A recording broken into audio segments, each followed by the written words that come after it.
Charles, we just had a pretty elaborate Stranger Things bus. Not relevant to anything, but... I think it's one of the working titles for Joe Biden's re-election campaign. Exactly. 2020 never. I think it's a Netflix show. It is a Netflix series. This is always a nice touch. What is the crap on the ground? Dice. Oh yeah, a lot of... Wow, so we've brought everybody into a chaotic scene. Right. They're coming for us, Jason. Right. Okay, now people can see that bus, but we've got... We stop here for a sec. Yeah. We get a side view. This is J.P. Morgan's, I think, final home here in New York City. Now, that's a big-ass home. And I don't know, but I believe he might have owned all the way, to where this modern museum is. And have you ever been in there? I believe I have. Is this the Morgan or something? Yeah, the Morgan. What does it say there? Morgan Library. If you're into books, which I am, the exhibits are amazing. His book collection, other books that are in there now. I remember once, maybe we'll walk by it, maybe almost pushing on 40 years ago, I went to something there, and it was about what J.P. Morgan and people like him ate, and it had the menus. Oh, I'm sure it's like duck and whatever gives you gout. It wasn't just duck. It was like, for our first course, we'll have a bucket of martinis. Yes. And then the second course, we'll have the fish course, and the meat course, and the poultry course, and the game course, and this course, and that course. And it would tell you the amount of food. And was he fat as hell? He was pretty big. At least the picture I saw. And then they're all getting gout and stuff, I'm sure. On this side, so it's shady. But Charles, we've got people are already commenting on the Marxist brothers. I think it's great. And the art department is just, as usual, outdone itself. Monkey business, Charles. It's just outdone itself. Now, I want to be careful what we say about the pox, because obviously we're going to be subjected to these draconian YouTube, people can still help fight the censorship by becoming sponsors on subscribestar.com/crowdsourcethetruth or patreon.com/crowdsourcethetruth. Somebody's calling me right now. It's Lee. You can answer it. Let's let him know we're live. Hey Lee, we're live on a stream with Charles. Is everything okay? Everything's okay, but you're doing that in the next while? Let me give you a call back when we're done with Charles' show, okay? You feeling all right? When are you done? 2 hours from now. Okay, I'll be doing my show then. I'll talk to you later, okay? Okay. Bye-bye. Had a great show with Lee yesterday on Sputnik Radio, Charles. We had you would have loved this guy. Well, I don't know if you would have loved him, but you could have had a more intelligent conversation with him than I did. He was a British economist. Actually, he went to the London School of Economics, and I didn't get a chance to talk to him about Fabian socialism, but he went to Japan for many years, from like 1991 until 2001. Is the name? I think Wagner is his last name, and then maybe Robert was his first name. The famous actor? Did you ask him about Natalie Wood? Maybe that's not the right name. But he wrote a whole book about how the Japanese banks were going to collapse, and everybody thought he was crazy, and then he was right. No, they are in the process of collapsing. Yeah, he said it took like 2 decades, and he wanted them to do quantitative easing. So again, I didn't really know enough about it to say anything. Yeah, if you want me to comment on that, I can. I would rather put you in touch with him, and maybe we'll either get him back as a guest or something, because he had interesting stuff to say that I didn't really... Sure. So here's the Union League Club. And that's the building I lived in for a while. And now we're heading east, fellow old man. Well, right, because everybody is very concerned about, and we're hearing lots of different commentary about this whole notion that Joe Biden is going to relinquish U.S. sovereignty to the WHO and therefore China. It can't possibly be that easy to do, is it? These people will try anything. And as we've seen, for example, how many shows have we done on the Clinton Foundation? A lot. 500 or so. These people I mean, a simple way of trying to organize your life is that when you encounter somebody who is prepared to lie under oath, right, where it's a serious problem if you lie, you should probably doubt every freaking thing the person has to say, especially when they're not under oath. Well, this is my approach to Dershowitz. Right. I don't trust a word he says. So on your question, he's from Colorado. No, yeah, we're not horseback. in Colorado. You shouldn't be in the damn crosswalk. Yeah. So with regard to this question, we looked into this because this issue because Bill Clinton is a special UN envoy to Haiti, and he still has that designation. Right now he is. Still is, or last I checked. And How so can they allow that? Well, because I mean, how could Kofi Annan make money trading with Saddam Hussein while he was head of the UN through his son? Are we sure he's not secretly I think he's something else Annan? He's still dead. Oh, right. But he was a Wallenberg. He was married to a Wallenberg. I mean, so anyway, there's this whole group that decided, I think, before 2000, but in the wake of the 2000 stolen election where George W. Bush was, in the words of Hillary Clinton, selected but not elected, they decided, all right, enough of this. We'll let Georgie Borgie be president of the U.S. We're going to take over the international system. That's the elephant in the room. Yeah. Let's wait for the, Take over the international system. International system, which very fortunately we can control here from New York City, where it's, Oh, right. Right, and we got the UN, we got the Rockefellers who gave the money for the UN, we got Bill Gates tripping all over his whatever, whatever? his, man boobs or whatever you call them. Wait, he's living in the Time Warner Center, I believe. I think I told you that. At one point I saw mention that he and Melinda had an apartment there, but who knows who got what out of all that. Yeah. Maybe he'll write a book, what happened. But maybe she'll write a book. But anyway, I think what happened is New York is a town filled with people who are adept in finance, both banking, stealing, investing. There are people who are power hungry, like George Soros, and many others, both Republicans and Democrats. There are people who make money off of politics and politicians. If you're trying to put together a complex financial deal, this is where you come, because not London. Not London, no. I mean, you can go to London, but London is a shadow compared to this place, and so it suited as well the Clintons. I mean, Hillary won in quotes the election. The Kobe Bryant senator, the senator from Kobe Bryant. The Kobe Bryant. Oh ring? yeah. I mean, she won. And she had the place in Chappaqua. They scrimped and saved and managed to earn enough money, to get that place in Chappaqua. And now they have two places next door in Chappaqua because everyone else got to worry about your carbon footprint and lower it. Why do they need that? Well, they thought that she was going to win in 2016. So what they did is they figured that they needed to have another place for the Secret Service, and so she didn't think she was tempting fate by closing on that thing. I mean, she didn't think she had the election rigged in 2016. So they bought the second place before the results were known, and now they have two places in Chappaqua, two mansions in Chappaqua, one mansion in Washington D.C.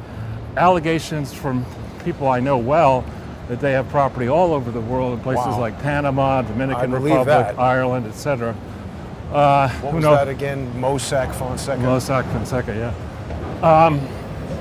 But this is more from on-the-ground observers in Ireland, for example, who tell me that there's a very suspicious large property with possibly connected to the Clintons. Anyway, so they decided, and while we're walking over to the UN, and here's Cuba. Biden wants to help out Cuba. Oh yeah. I was thinking of the video game. No. Q-Bert. So, but isn't it an apartment building, or this whole entire building is Cuba? That's the whole thing, yeah. Wow. So there's Cuban people living in there. Well, I don't know about that, but remember, Cuba had many very rich Cuban people prior to Castro taking over, and a lot of them left with their money. Others did not leave with their money, but. So, anyway, after World War II, After what? Yeah, it's nice. That's an impressively renovated townhouse. Yeah, I think it was knocked down and just a new one put in. Something like that. Yeah, I bet you that's Super expensive. yeah. Well, I was just looking. I won't say the exact number because I want to disguise it, but near me, there was an odd party yesterday in the courtyard where these people, I think they were Indian from the subcontinent, had the immaculate townhouse, and they had this like some kind of strange priest with a top knot and all this kind of stuff, and these women were in swimsuits. They were in swimsuits, and what they were doing is they had these two big like ornate trash cans filled with water. Yeah. And it was cold, and they would take off a robe and go into one of them and then start gesturing with their hands and then go out to the other one and everybody would clap. And I thought to myself, what the hell is this? Challenge. And so I looked up, I knew the address, so I looked it up to see how, I knew it had been purchased and fixed up. So I said, I wonder what they paid for it. So I'm not going to say the year, I want to disguise it a little bit. It's a 3-story townhouse with a small thing in the back and a patio and stuff. And it was $10 million. And I think they spent another, just my guess, they spent 3 years gut rehabbing it. I call it another $15 million. How much for the barrels? For the what? The barrels. Yeah. Well, and then it looked in and it said the various famous people who've been there. And Muhammad Ali, a whole raft of interesting people, and sadly, Hillary Clinton had been a guest in this townhouse. I don't know why. I didn't notice her. Thank God. Too bad she wasn't there while Muhammad Ali was. He could have worked her over. I pity the fool. Mike Tyson would be better suited for that. Yeah, that's right. He beat the crap out of a guy on a JetBlue plane, and they were like, yeah, don't bother Mike Tyson. Yeah, I know. You kind of asked for it. Yeah, that's right. Yeah. That's like charging an alligator for biting your hand off if you poke it into the cage. Right, exactly. But anyway, I think hopefully we can get our dance lessons down there. Fred Astaire dance. Right there. In the corner. Oh yeah, up there. I think So anyway, dead, Charles. I was talking about 1945, and Yes. what had happened was, before 45, the League of Nations, which that idiot, incredibly damaging president, probably worse, maybe as bad as Joe Biden, Woodrow Wilson, who was a racist. The Wilson Center is where Nina Jankowicz was working. Well, Woodrow Wilson was, nobody is going to challenge the idea that he was racist. I mean, he was a stone cold racist. And yet Princeton honored him with the Woodrow Wilson School for International Affairs or whatever. Which, wow. I mean, why not have the Al Capone School of Tax Compliance? Right. I mean, it's like accounting, right? It was ridiculous. But anyway. That's where Eric Hansen went. Right, so Woodrow Wilson wow, had this idea of the League of Nations. Yeah, it's all over the place. League of Nations. Hey, this is it. Can you imagine living at one tunnel exit street? That's the premium address. Who actually thought it was a good idea to hire somebody to make that street sign? What's the point of that? Well, it's just a premium address here, Charles. I mean, everybody who's anybody wants to live on tunnel exit On street. the red carpet on tunnel exit street? They have apartments. We'll see. I don't know. We'll see what they are. It might be like I think we could jaywalk on tunnel exit. So Woodrow Wilson starts his international... he starts the League of Nations, and the United States has the good sense of saying, this is fucking stupid, we're not getting involved with that. And they go and they have all these conferences following the UN model, or setting the model the UN ultimately follows. They don't have conferences in Ronkonkoma, Long Island, or let's go to Hot Springs, Arkansas, and get all these world leaders together. They always pick, Switzerland or... Ronkonkoma was booked. They're going to Hauppauge. Exactly. I said that for your benefit. Even the people who organized the League of Nations had the good common sense to say, no, this is not working out so well. This Hitler dude is ravaging. Emperor Hirohito is ravaging. Well, what was really the difference between the League of Nations and the UN? The League of Nations cost less. Well, just like, that And was both, God, it's, But it's the same, really, isn't it? well, I don't know precisely. I haven't studied it really closely, but at least the people, the nations around the League of Nations management had the common sense to say, this was a disaster. Let's stop this bullshit and let's do something new after we survived World War II. And so which brings us to the poster. So we have, the Marx Brothers, I, as a child and even as an older, a chronologically more advanced person with a child's sensibility, the Marx Brothers were hysterical, right? Let's stay on this side because It's always difficult to get this done properly. Sure. I'm trying to...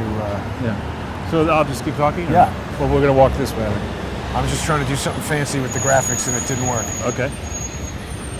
So, Keep going. all right, so the Marx Brothers are very funny, and our good friends over in Norway at Document had interviewed me for an episode that's probably on air now, Norwegian time, which they actually called monkey business, Perfect timing. and came up with that idea independently of you, because I didn't know about it. Everybody's thinking about monkeypox. Right, but really, this game of saying, the United Nations is a force for good. How Right. could you be against good? And anybody who, if you, it's fine, you're a citizen of Sierra Leone or the United States, you also need to be a global citizen. Yeah. We're going to decide whether you're a good global citizen or a bad global citizen. And of course, we don't do this for free. We're not a voluntary operation like Crowdsource the Truth. We're going to start taxing you. And as I was saying on air, I'll repeat for a different audience. First, they had to try to sell this idea. It's like somebody comes to you and says, "Hey, Jason, I've got a physical therapy program that will extend your life for 40 years, more than you should." At this rate, I'm not sure if I want Well, that. and you say, "Okay, well, how expensive is it?" Well, the first consultation is free. Yeah. So where do I need to go? Well, you just go to Switzerland. And who will I? You don't need to know. Just Yeah. you walk into the room and it's Jeffrey Dahmer and Right. and Dr. Kevorkian, and they're like, Yeah. "You won't be needing that wallet anymore." Right. This sounds like the Chinese deal. Just come on over and we'll work it out. Right, exactly. Don't you worry about that return ticket. Right. By the way, how's your liver and kidneys? Are they in good shape? Oh, that's good to know. Take those. Yeah. But anyway, Soros gets up there At Davos. at Davos, yeah, and first of all, he's got Bidenitis. He's way off his game at this point. He's like 20 years older than Biden, or no? Well, I don't think not really. I think he's only maybe 14 years older or 13 years older, chronologically. But, it's tough to compare cabbage with a beet, But anyway, he gets up there, and it's the classic, having lied to the world and become a mega billionaire for 90 plus years, he plays the classic game. The world is in a war already. It's a war between open societies, which are good, and may I mention that my foundation is called the Open Society Foundation, Yeah. and authoritarian nationalist entities, which are bad. The only people who are authoritarian are the people who frog marched Jack Posobiec away from Davos, with their fake police outfits. Yeah. So you have the people selling the idea that you want to be a good global citizen include George Soros, Bill Gates, and Klaus Anal Schwab. It's just, are you freaking kidding me? It's terrible. It's like, I remember somebody made the mistake of contacting me to raise money for a Horace Mann by phone. And the phone rings and somebody's, "Hey, Charlie, how are you?" Charlie. And now some people Click. I said, some people do let them get away with it because they. It was like your cousin or something? No, I'm just saying, I'll let some people from college do call me. It There doesn't we go. particularly bug me. But this person, for some reason, just really pissed me off. I said, "Excuse me, do you work for Horace Mann?" And I expected a yes. You're going to ask me for just money. an independent fundraiser? Yeah, she said. But guy said, no, I don't. what do you know about Horace Mann? Well, frankly, sir, I'm just a fundraising agent. So why the fuck are you calling me by a name I don't like to use? Click. Charles, the pitch isn't going well. It's like, not good, as Trump would say. Not good. That's pretty funny.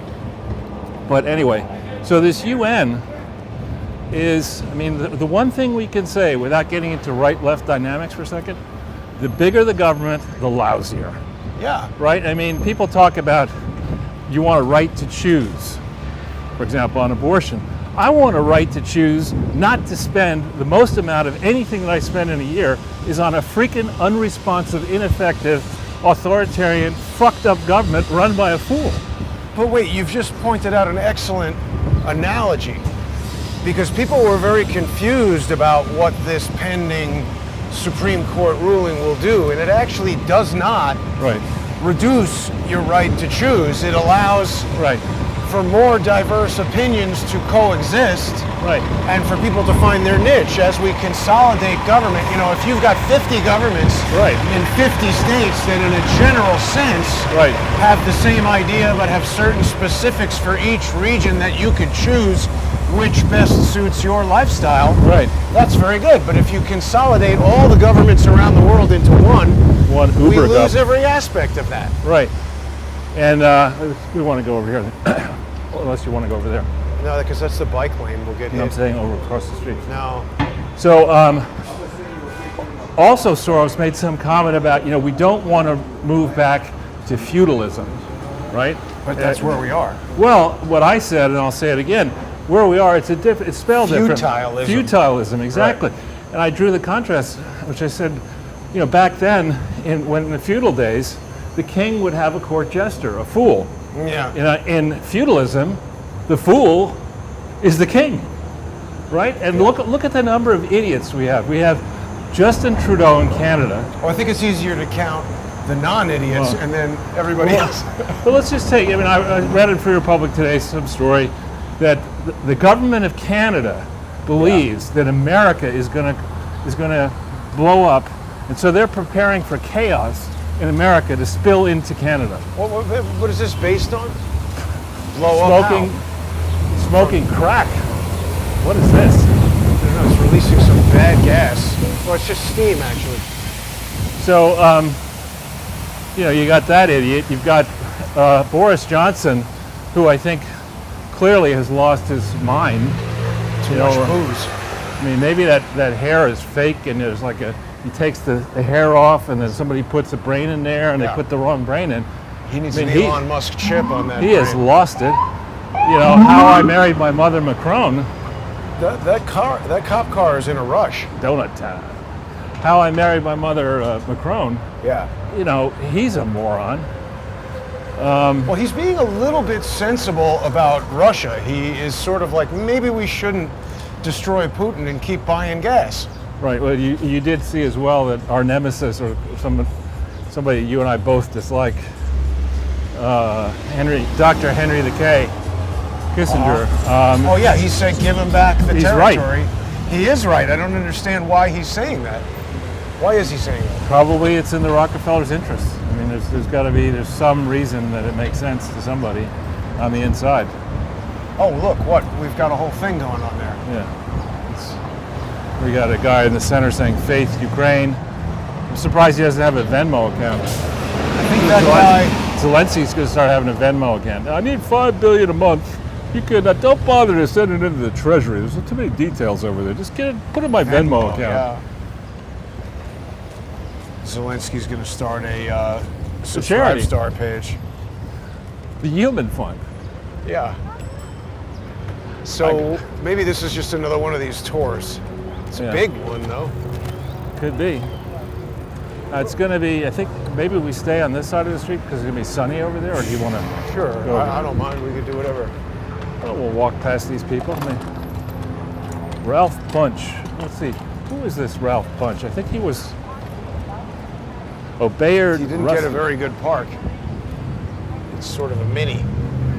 Yeah. I don't know if we want to go around the back. Yeah. Oh, I hate these microphones. So I actually got to work the first year of the pandemic. The second one, not so much. So I came home and I answered an ad to be a tour guide. You know what? I'm absolutely uninterested in that backstory. I came Right, here who to cares? learn about the fucking UN. And here these guys are riding bicycles on the sidewalk, coming from their country to break the law in ours. Uh-oh, look who it is. Ooh, fake Orange monks. monks. Fake monks. These are not real monks. Orange monks bad. Oh wait, look, they're going right into the UN. What are they doing? I don't know. Aren't these guys from Tibet or something? We'll find out. You want to go across He's there? texting. Maybe he's a cop. Undercover cop? Yeah, He's probably asking for money. right. Aren't monks not allowed to use electronic stuff? I know. What am I, a monk expert all of a sudden? A religious I expert? don't know. Careful. He's gonna get monkeypox. Yeah. Now, Charles, here's a question. They said on CNN yesterday that the U.S. government will release a stockpile of monkeypox vaccines. In your entire life, have you ever heard of anybody getting monkeypox? No, but I'm very squeamish, so I don't spend a lot of time talking about. But I mean, other I'm just people's saying, why diseases. would they have a vaccine against something that nobody has ever gotten? Have you listened to Dr. Fauci at all? That's what I'm getting at. I mean, We should ask these monks if they have any inside knowledge on the monkeypox. nah, we'll leave them alone. I'm They're kidding. too busy hitting on tourists for dates and money. So really, I mean, can you think of one project that That the UN has ever done that doesn't result in a news article that says, oh, UN workers accused of raping the people they're supposed to right? help. I mean, it's pathetic organization. It is terrible. Everybody working for it should be ashamed of themselves. He's got a mask on inside a glass It's box. probably a COVID incubatorium in there. It's Inside probably there. just, all COVID all the time. It's the COVID channel. That's right. Now, wait a minute. Did they... Those bikes things are new, I think. But This is so thugs can steal them and ride around. exactly. Yeah, I think it's a simple trade here, right? Take that sign, put it on that building, Building for sale. put the UN in there. Yeah. All you guys that can fit into that building can work on this global governance project, which is never going to work anyway. Now, this building contains the International Criminal Court, which... Which 717 or 777? I think so. No, that one there. 3 UN The Plaza. big, tall glass one. Yeah, 3. And that's why. So the criminals have their bank accounts to chase there. Well, I mean, this whole International Criminal Court, it's very... there was a discussion going on, I think, MSNBC from... Maybe is Ari Melber a guy on MSNBC? He certainly is. So he was talking about this movement that's underway to bring Putin before the International stop. Criminal Court. But I was amazed that he actually delved into the logical counterpoint to that point, which is that the reason why the U.S. doesn't recognize the International Criminal Court is because basically every single U.S. president Right. since World War II and probably during World War II and before would come before that thing, and whatever it is that they're accusing Putin of, they've done 10 times worse. Now, did you think that's kind of bold? Ronald H. Brown, United States mission to the United Nations building. Because isn't that Ron the guy Brown. who got killed? He took the plane to the mountain. Why did they name that after him? I don't know. He was the Treasury or No, Commerce he Secretary. was the one who arranged. Commerce Secretary. Exactly, under the table commerce. He was the one who The X-ray found a hole in his skull, even though the plane was given altitude data where it said the runway was 1,000 feet lower than it actually was, and the Air Force was like, whoops, I guess we calculated that wrong. Right. And by the way, you're landing at an airport that does not have an ILS system, and you don't have the appropriate transponder to get the signal from their outdated system. So there's an acquaintance told me that this person was friendly with Ron Brown's mistress, and that Ron was prepared to spill the beans about what he actually was doing to sell seats on the trade missions. And that word had gone around, and he died shortly thereafter. This is really not a good look. I'm no fashion expert, but, note to 20-year-old morons. So, but that was in Kosovo or something, wasn't That was it? in Croatia, Croatia. near Dubrovnik, I think. So Here's here, what's going on here. We'll just leave them alone. I don't want to get involved with those guys. Main entrance. Very But super it seems like important. people are here for some kind of event. Probably. What's going on at the UN today, ladies? I was at Africa Day. Africa Day? Yes. Oh, wow. That's They're celebrating their 60th year anniversary of the independence. Yeah. Which of country? Ghana. Oh, Yeah. wow. Ghana. I've been there. Nice Very place. nice. Thank you. And you are from? New York. All right. Have Have fun. a nice day. Enjoy the event. No, Ghanaian people, in my experience, went there once when I was 20 for part of the summer, and they couldn't have been nicer. Those ladies were strangers. very Yeah, nice. perfect strangers were wonderful. Great skin, too. I was not concentrating on that. Oh, here's that same terror. These guys must get special pay or something. Well, NYPD, whatever that counterterrorism response group is Right. called, strategic response group or something. So get back and finishing on the poster. Uh-huh. This Dr. Tedros, I had maybe Diabolical. most of the work done on an American thinker piece that I was about to put out right as the shutdown happened. And it's not that I'm superstitious, but I just thought, if I blast this guy and what he's saying turns out to be right about the pandemic and a lot of people die, I'll feel horrible. And I don't necessarily want to, at the time I decided I wasn't going to make a big issue about this criminal who's running the WHO, this unindicted criminal. Tedros. But Ad hominem. ad hominem. Ad hominem. That's a good actually point. Yeah, but he's, when you have a medical problem, you don't say, give me the best hospital administrator you can find. Right? Is there any PhDs on the plane? That's right. Oh, that's a good view of this. We've seen it many times before, but it's so That's bizarre. what they're doing to us. That's right. We're the animal being speared there. Well, this is Saint Michael, isn't it? It's certainly not St. Joe. Killing the serpent Anyway. or something. So when we think about what happened in Ethiopia is where Tedros is from. He was a young guy. This is the standard Clinton approach. He's a young guy. He gets put in as health minister in a country that is so desperately poor, and it's so sad. I've only flown over it several times and landed twice in the country, but never gone past customs. And it just really it's strikingly beautiful around Addis Ababa, or however you pronounce that. And this is a country which back in 2005-06 had no real medical systems. Still today doesn't have much electricity. Got to be or clean pretty water. lawless, right? Yeah, it's been One of these Civil places War. that's like gigantic territory. Yeah, a lot of crime, a lot of kids No having mass transit stuff. a lot of kids having kids.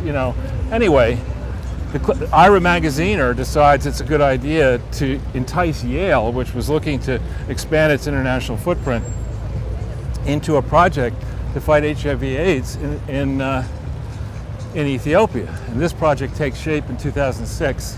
A lot of self-congratulatory things at Yale Magazine and established academic journals. The project is funded by Norway and Sweden. Anybody who funds the Clinton Foundation, a portion is in effect going to this thing, starting in 2006 with one small problem. The Clinton Foundation Doesn't exist. Doesn't exist, exactly. So,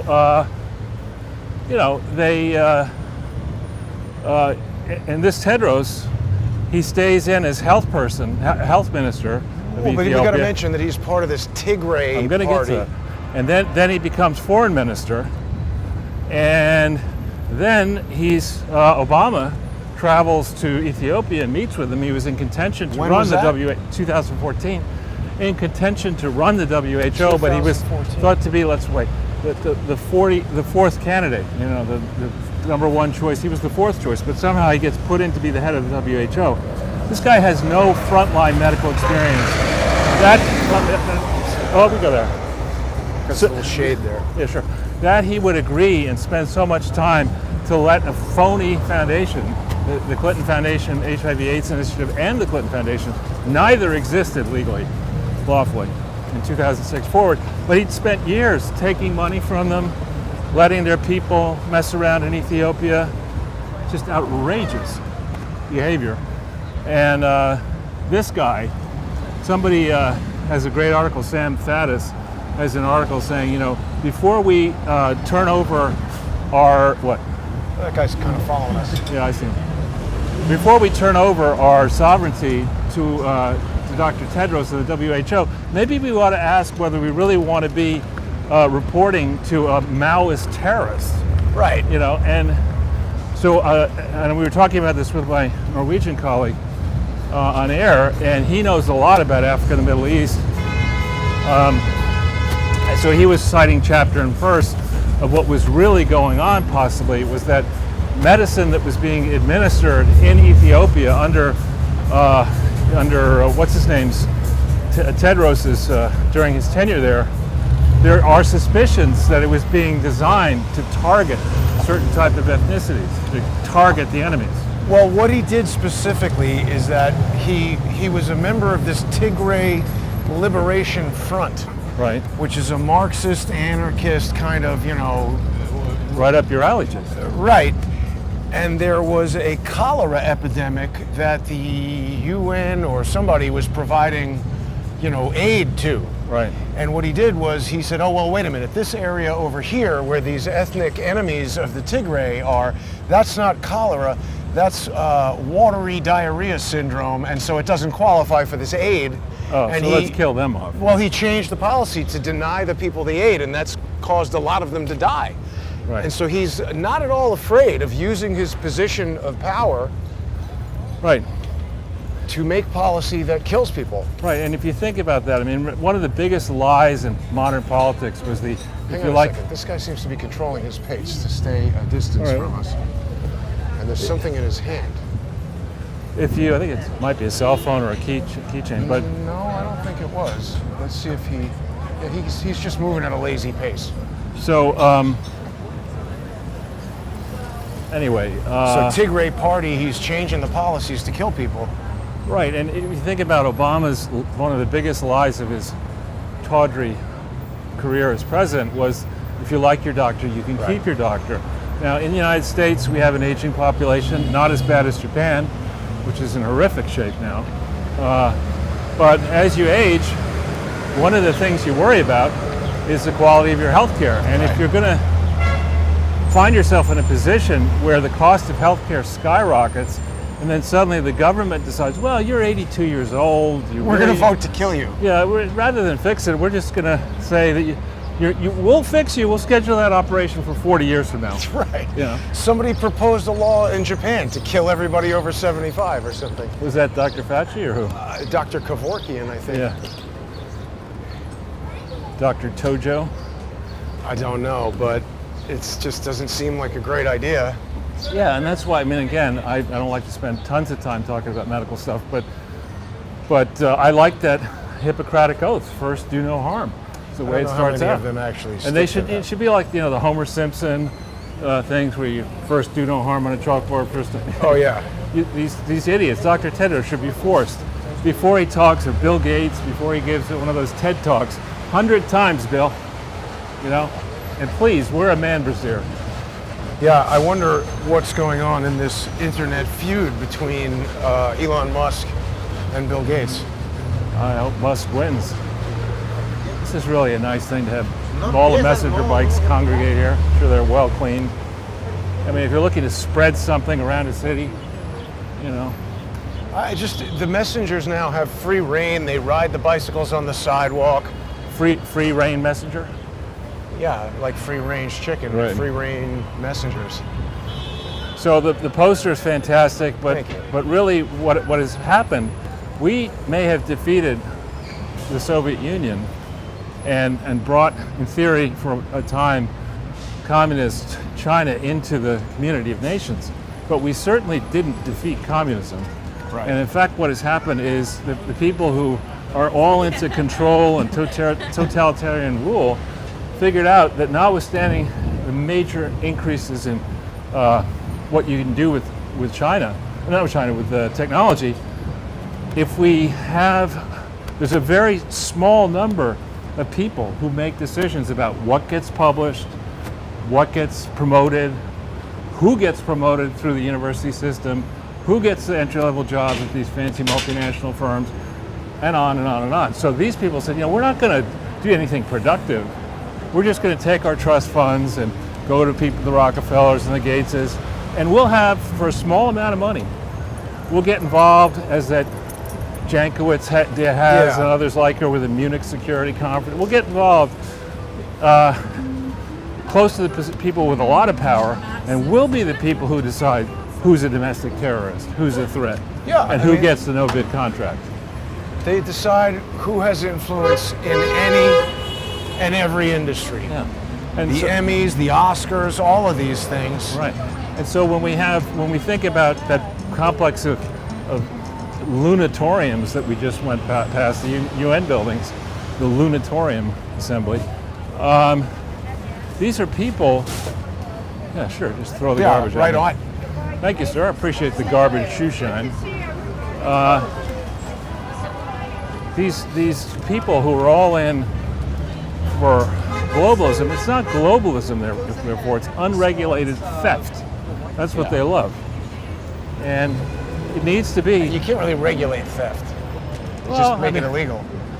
Again, it's just like on this whole gun debate.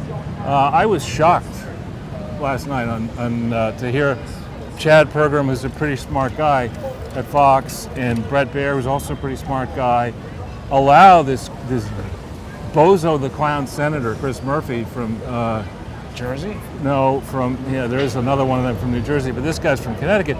Allow that bozo to get up and on the Senate floor and give this emotional speech where he says America is the only country in the world that has mass shootings. That's not true. That is not remotely true. But that lie, is this George Soros? It looks like it could be. Right in front of, must be, maybe it's just Saigon. over here for a second. It's weirdo. This guy's doing the do. Weirdo on our heel.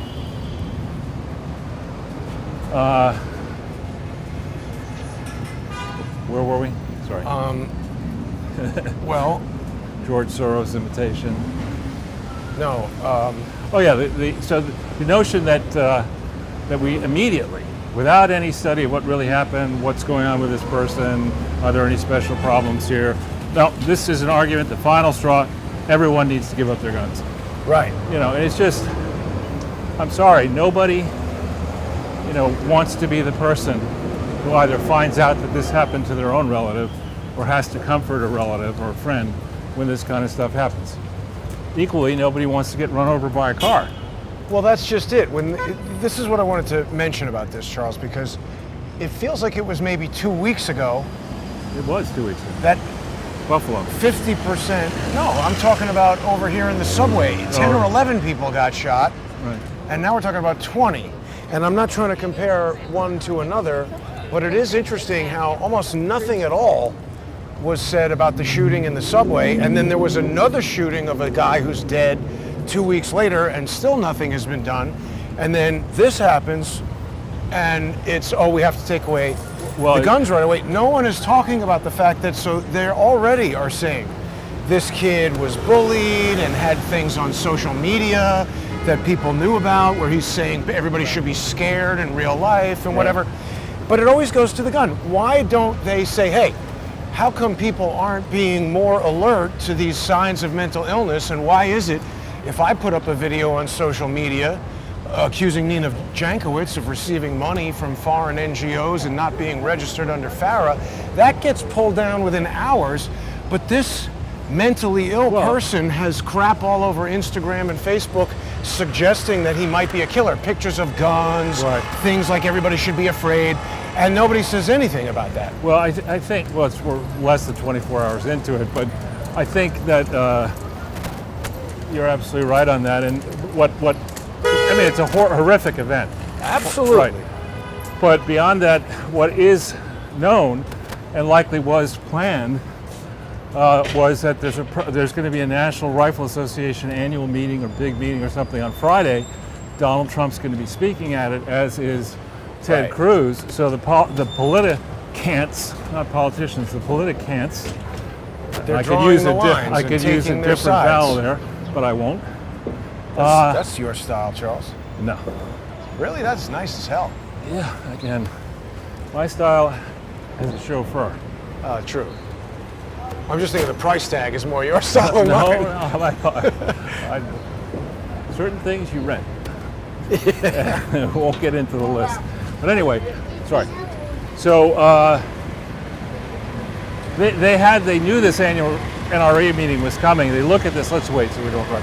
We can go over there if you want. Well, sure, whatever. They knew next to the garbage. We'll just go up that one. So they knew that there was going to be an event. This happens, and now you can galvanize people to flood around the NRA annual meeting, and you could take out hit ads against Donald Trump and hit ads against Cruz. You look at this totally through a political lens, and it's disgusting. Yeah.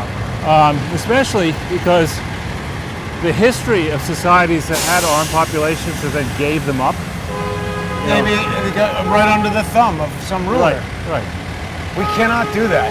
Well, it's not going to happen. I mean, It can't. It may happen in a portion. I mean, what we see in the statistics in across America in recent periods, the cities with the toughest gun laws have the highest crime, and people will challenge that and they'll say, no, that's not right. If you go back to 1980, for example, and you look at New York, you can massage the numbers to make it seem as if the crime rate isn't that bad. The murder rate went down.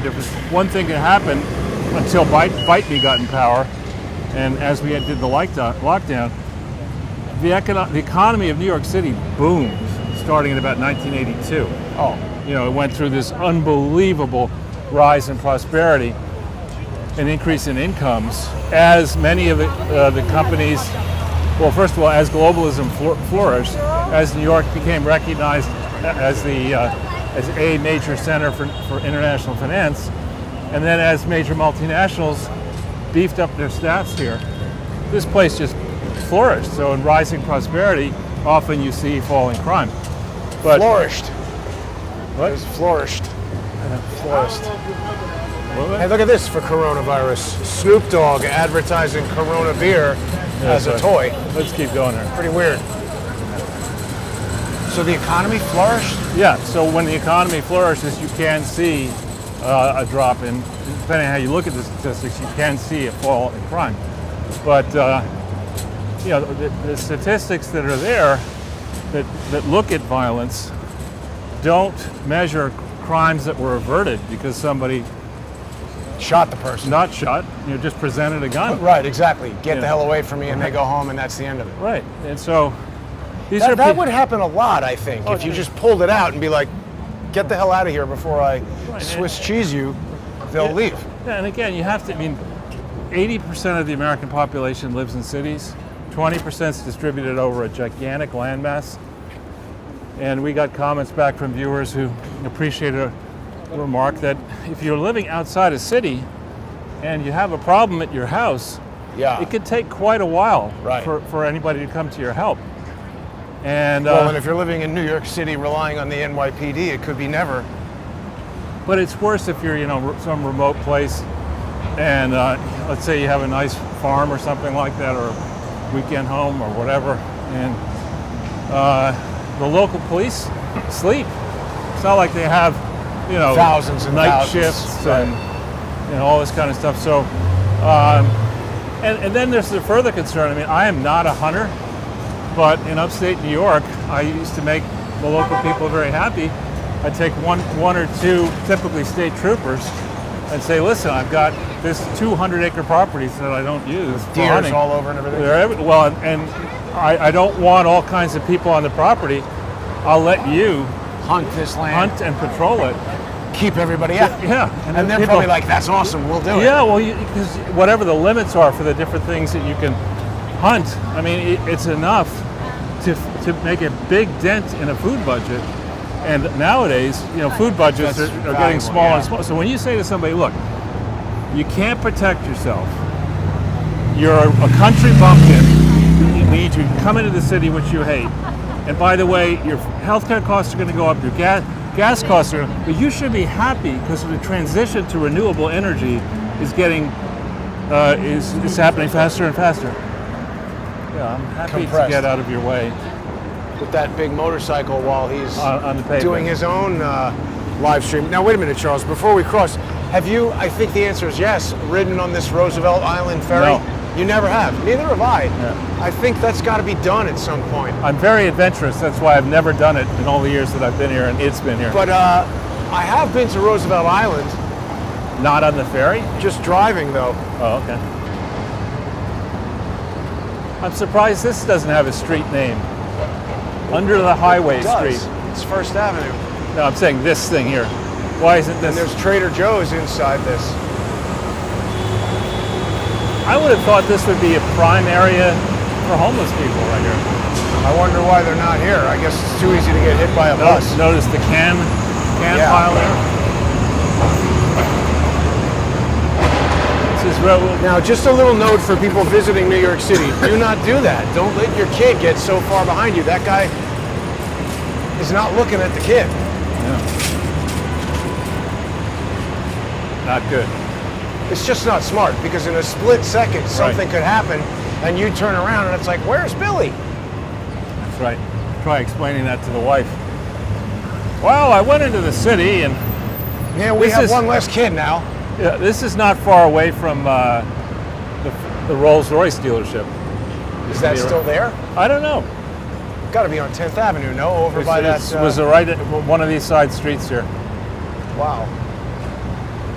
That's a product where the inflation and everything doesn't matter. If you Well, want a Rolls Royce, you're getting it. I remember I had, I took it in for my first checkup. This was in 1988. And I was wearing, my merchant banker English bespoke suits and fancy clothes. And I call up and I just said, maybe I better check and make sure that I don't have to come up with cash. And I said, how much is that going to be? And he said, well, I expected it to be, $500. No, 5,000, I would say. 10,000. Yeah.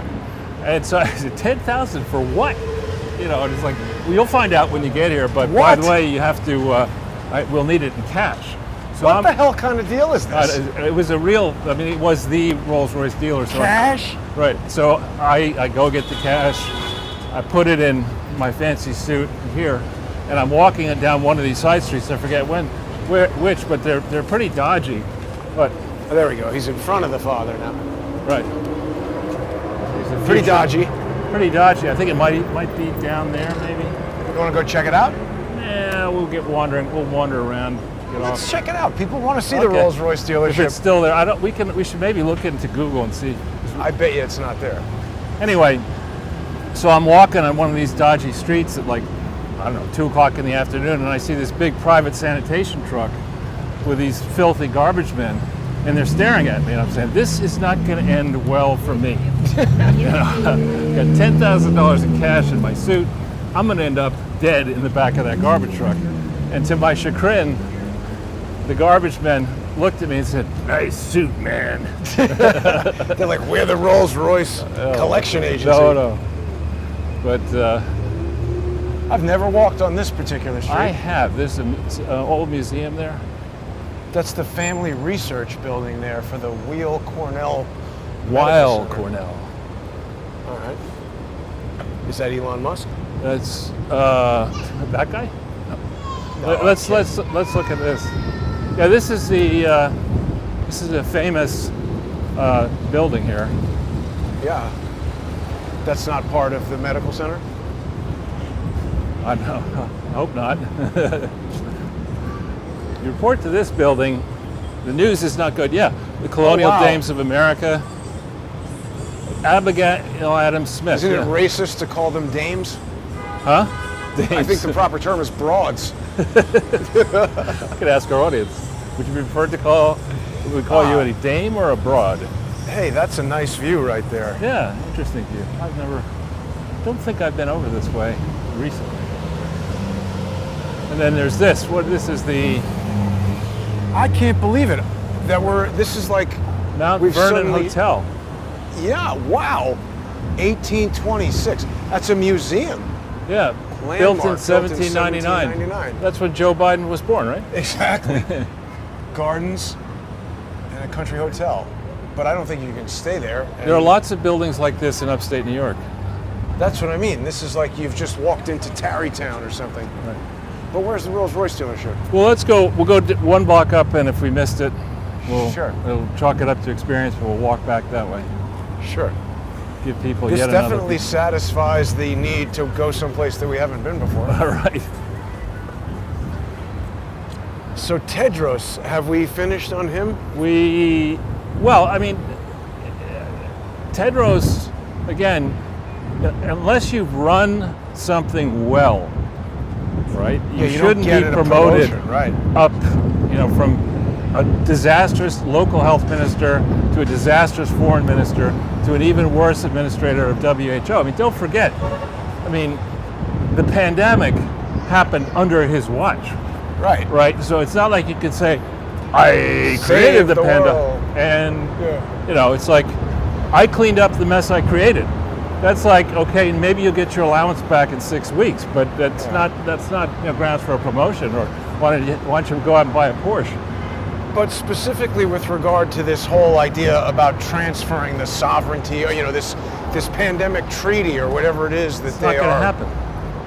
But when is it that they're supposed to decide? Everybody's been talking about it. When do we know? What This is like, when the EU came together, or when these projects come together, a bunch of dimwits get together, typically at very expensive hotel complexes, at times of the year where they can spend lots of money. expense account? Yeah. Right, and they have everyone else do all the Catered work food. and have them meeting notes and all that stuff done. They just arrive at the cocktail party and the signing ceremony and keep their Mont Blanc pens. But if it were possible, if the founders thought it was reasonable for any American president, watch this, to just cede our sovereignty, go this way To or what? Tedros. Well, Sure. I think the founders were crystal Elon clear Musk. that treaties had to be approved. Oh, legal weed, Charles. Good thing he works at the hospital. He had the gloves on. The founders were very much against foreign alliances Right. and foreign entanglements, and the last thing they would countenance is that some dimwit, not even a dimwit. Joe Biden started out as a dimwit on January 20th, 2021. diminished. He got no wit left. That some dimwit would allow his collection of losers to sign some agreement that says we're just going to give up America's sovereignty in the next pandemic to some bureaucracy in Geneva over that we fund, but over which we have no control. I mean, It's ridiculous. just say, listen, Joey, go back to Scranton, work in a coal mine. Drive a truck over to Corn Pop's house. It's just ridiculous. But what they're trying to do is the classic ploy. Schumer tries it all the time. It's why I never rush to do anything except get out of the way of a speeding car. If somebody's trying to rush you into doing something you don't, and it's not like you can say, That's one of the most fundamental principles of anything. right. But it's not as if you can say the UN has covered itself in glory, WHO has covered itself in glory. What really has the UN ever done that's helpful? Bitch and catering. Right, that nice party for Guyana. Right. Ghana. Ghana, sorry. That's all right. One's in Central Guyana's America. something else. One's in Central America, one's in West Africa. Yeah, I'm Just sorry. FYI. We quite go to have that Indian restaurant. That looks good. Indian Palace. Think not. No. So, yeah. So that's remember Joe Biden? It wasn't that long ago that he was pretending to run, and remember one of his themes when he was pretending to run was that his campaign was the no malarkey. Malarkey is probably, once in a century Albert Einstein theory compared to what he's peddling. I mean, it's not malarkey. It's aged vomit. I mean, I think anybody who's like not 40 or older is like, what's malarkey? What is malarkey precisely? I forget. Malarkey? Just nonsense. Yeah. Now that looks like a new kind of thing over there. Yeah. And that's where Kamala Harris is going to work. The Ritz Diner? No, the Ditz Diner. Yeah. Oh, she had some other rambling About thing. electric school buses. I mean, Oh my God. you know, we have around the world, because of these morons who are trying to rush us into renewable projects that don't work. Hey, Wow. This guy. that guy. You can see the lights, right? Jesus, Charles, that guy was like, I know. Anyway, where were we? malarkey. No, malarkey, but no, Kamala Harris talking about electric school buses. Oh yeah, The right. challenge when you're living, and as I did in upstate New York, you can have winters that are very, very cold. Ice. The schools will be open. How do you get your kid to school if you're relying on a school bus that's electric, where you may not have enough, electricity stored? Dramatically worse battery performance in the cold. Right, and when you're in the ice and in the cold, you don't want to put little kids, anybody, in a vehicle that might, 25% of the way there, run out of power. I don't know that that's the key danger with it, but I mean, you got to, if I were to ask you, Charles, if there were one person that you're aware of who's probably the most knowledgeable about electric vehicles, who would you think it is? Elon Musk. He's certainly up there. And he is saying that we are nowhere near ready Right. to convert the entire world's fleet of motor vehicles to electric because we can't produce enough electricity. And he's not saying we need more windmills and solar. He says, yes, those are good and we need to build those, Hey, Jason, I got to pull a Jason on you. but we need nuclear, he says. You think that's a whorehouse or a clinic? The horny clinic? Karen Horny. Karen is Horny Clinic. Come on in. What do Yeah, you think that is? I don't know, but then we have somebody with some nice, I feel like there should be water running on that little display there, The little kids over there. Let's keep going, Jason. looking in the window. Anyway, my point is, they've been totally ignoring Elon Musk, who, Right. Trump was talking to him, nothing to do with politics, just strictly in terms of, hey, Sure. we want to electrify the fleet. Why don't we have a meeting with like Ford, GM, and Tesla and talk to the three biggest companies in the United States that are making electric? Everybody knows that Tesla is the breakthrough of electric cars, and that in 2006 or whenever he started, nobody was doing any kind of Right. functional electric car. Why So talk- obviously he knows something about it. Let's get together and talk about what's a realistic plan and how we can. And they wouldn't talk to him, right? They've been just snubbing him, ignoring him. Yeah. And everybody says, oh, Tesla's been so subsidized by the government and this and that. And let's not forget he's African American. Right. So it's just strange that they're so against him. And then somebody kind of put this into, I thought this the other day. Elon Musk, he's kind of like Trump merged with Steve Jobs, Right. right? Yeah. Well, I like the way, he's thought deeply and thinks deeply about so many different subjects. He has an unconventional but trained mind. Joe Biden, after his performance yesterday, Tucker can put people in their place, but he tends not to go after presidents, and in the way he went after Biden at the conclusion of his speech last night. He was I'm sure Tucker will have an epic tirade today. Now here's another neighborhood hardware store out of business. At another Heavenly Market, replacing it. I'm not really aware of I've Heavenly noticed that Market. they're down in the village, there are a bunch of them. So you're gonna wait, buddy.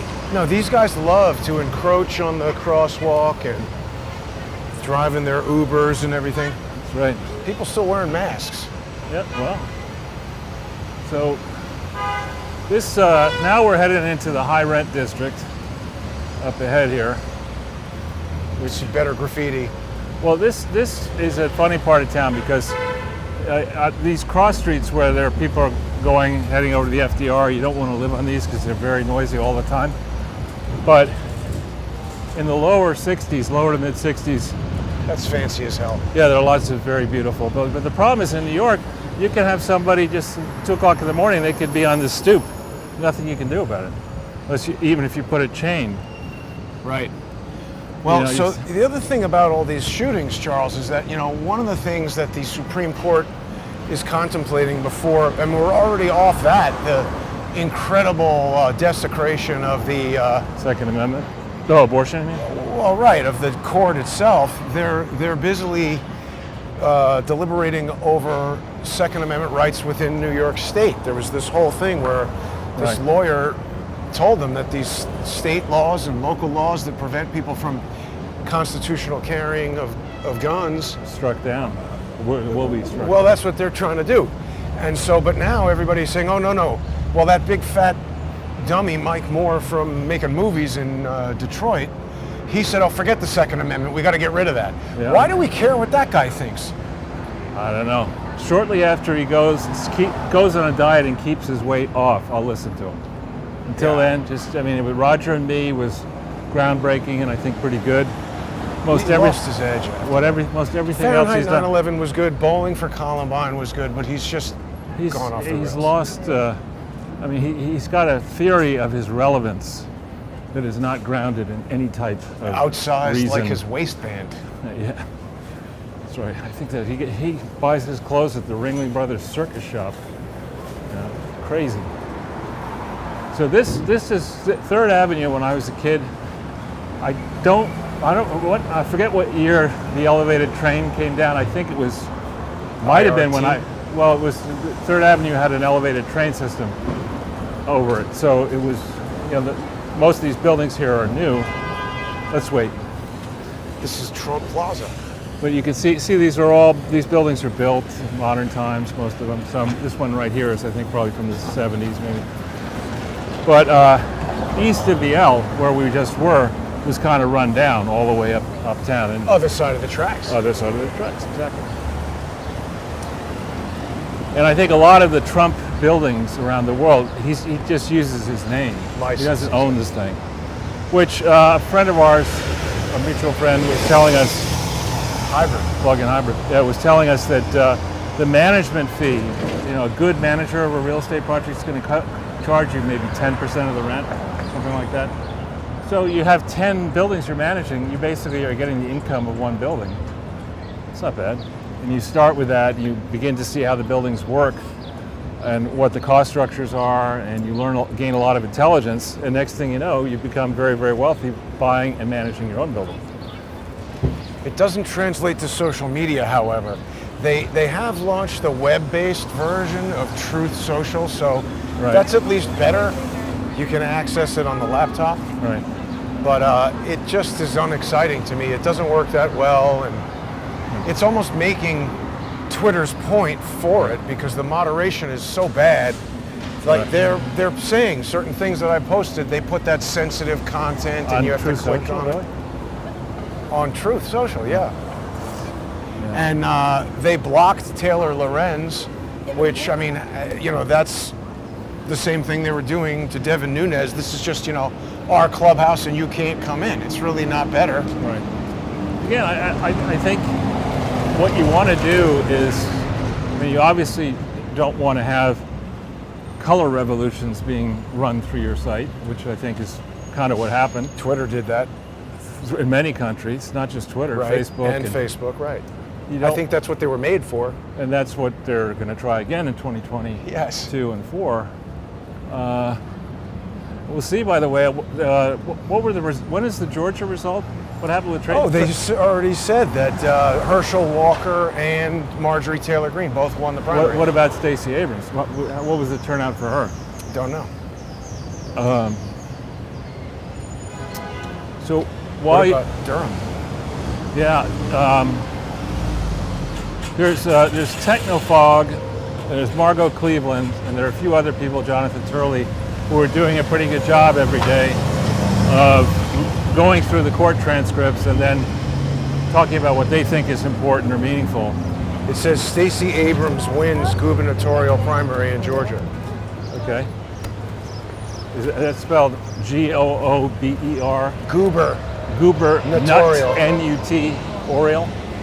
Yeah, the goober Oreo. Somebody spit on a cookie and she won that. I mean, what's amazing is that somebody with her, very thin resume, That's the only thing to put that's it, thin. yeah, to put it nicely, could actually believe it's an intelligent political campaign to start by saying Georgia is the worst state in the country. I mean, come on. Did she say that? Yeah. Oh my God. Someone is saying that NYC is pushing vote by phone. That's a very bad idea. I know. And then also yesterday they made a big deal, like anybody knew or cared about this, that they removed the. You okay? Yeah, I think I might have just. That they removed the last payphone from New York City. Oh, is that right? Well, who cares though? When's the last time anybody used a payphone? They removed. Good. How are you? They removed the last. That was the guy just said hello. That's a nice. rare thing in New York City. Definitely not from New York. But How do you like the gargoyles at this place? well, take a look at this building. This is probably owned in a trust or something by a family that just doesn't. It appears to be rental apartments or apartments, but you have a lot of funky buildings. Look at across the street there. Notice how it's sort of bowed.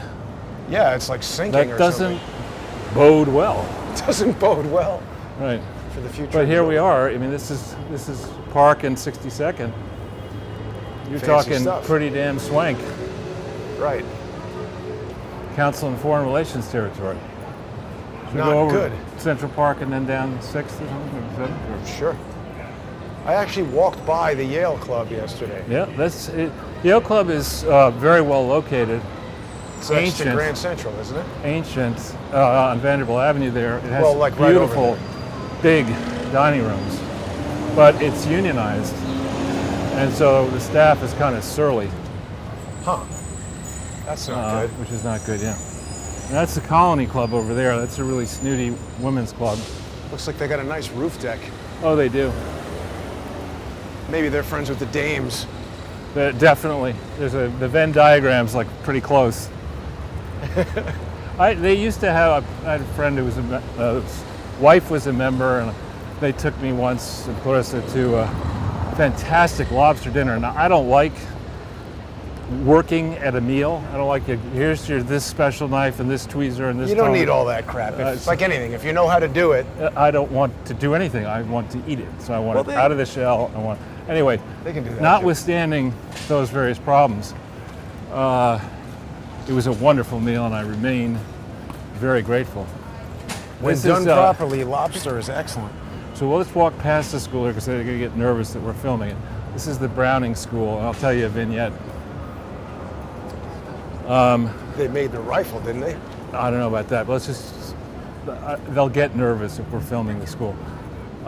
So as we walk by that school, Clarissa and I had to take William to an interview at that school, and when he was like 2 or 3, They very turned young. the screws on this And what they kid. do is they put the parents in the same room as the kid, and they have the kid play with different toys. Uh-huh. And so William's there with these cars, and he knew every car name and model and all this kind of stuff. And he turns to the interviewer and he says, my dad has a Rolls-Royce. Oh, he's got a vivid imagination. But you do, Daddy, it's blue. I like it. It was so hilarious. Like, Charles, your son has admitted the bill is $150,000 a minute. It was hilarious. Like, you must be the guy with the $10,000 in a lunch bag. Right. It was Wait a hilarious. minute, what's going on there? OT for sale. But it's. Now, what I is think going that's on? that guy's art. But he just shows up with one piece and sits on the fire. It looks like a Keith Haring a little bit, but it's not. It actually looks like very good art, but it's just a weird way to present it. It's got a lot of a lot of throughput here. A lot of cars going back. Hoping Right. Here's another moving truck. Yeah, you're going to see a lot of them. Now, somewhere around here, Charles, is the office for the World Economic Forum. Well, it's not a lot of offices. No, but You want I walked by yesterday and there were terrorist cops there, we anti-terrorist I'd cops. say it'd be more fun to walk by the park. Just to see Sure. it. but anti-terrorist cops were there, and I was like, hey, is this the World Economic Forum? And they're like, I was like, shouldn't you guys be texting somebody? Do you think there are any pro-terrorist cops? Yeah. Any of them who support Joe Biden. So if we look at these buildings here, I mean, these are some pretty immensely expensive buildings. Not Yeah. that one so much, but the gated Yeah. one there. So what is that? I don't Just somebody's house. That's got to be some kind of consulate or something, no? Well, there are a bunch of, I don't know whose that is, but there are a bunch of, old, really wealthy families. I mean, this is like a museum. I know. That's astounding. I mean,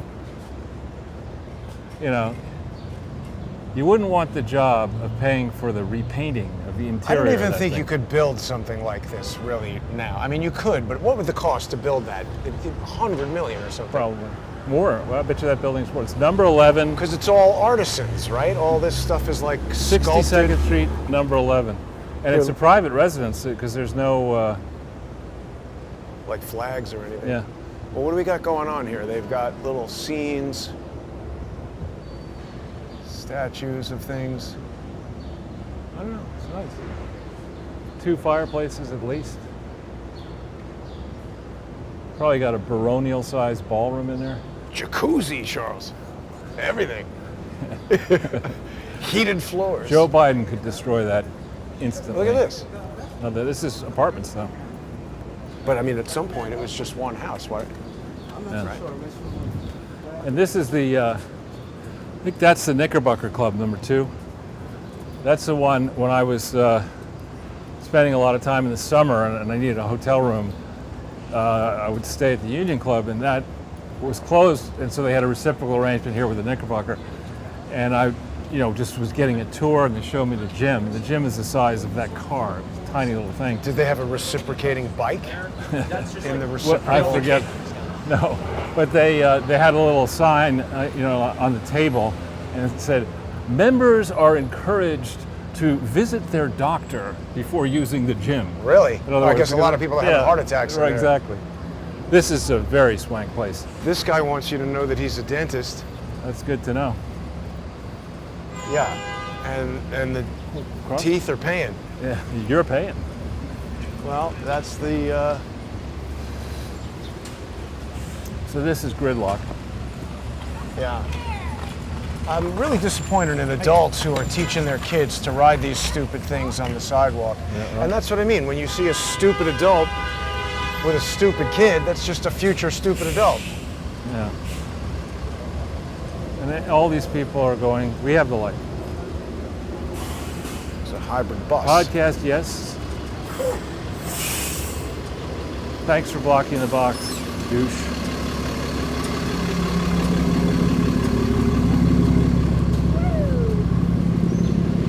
But this is very pleasant It's a over beautiful day, yeah.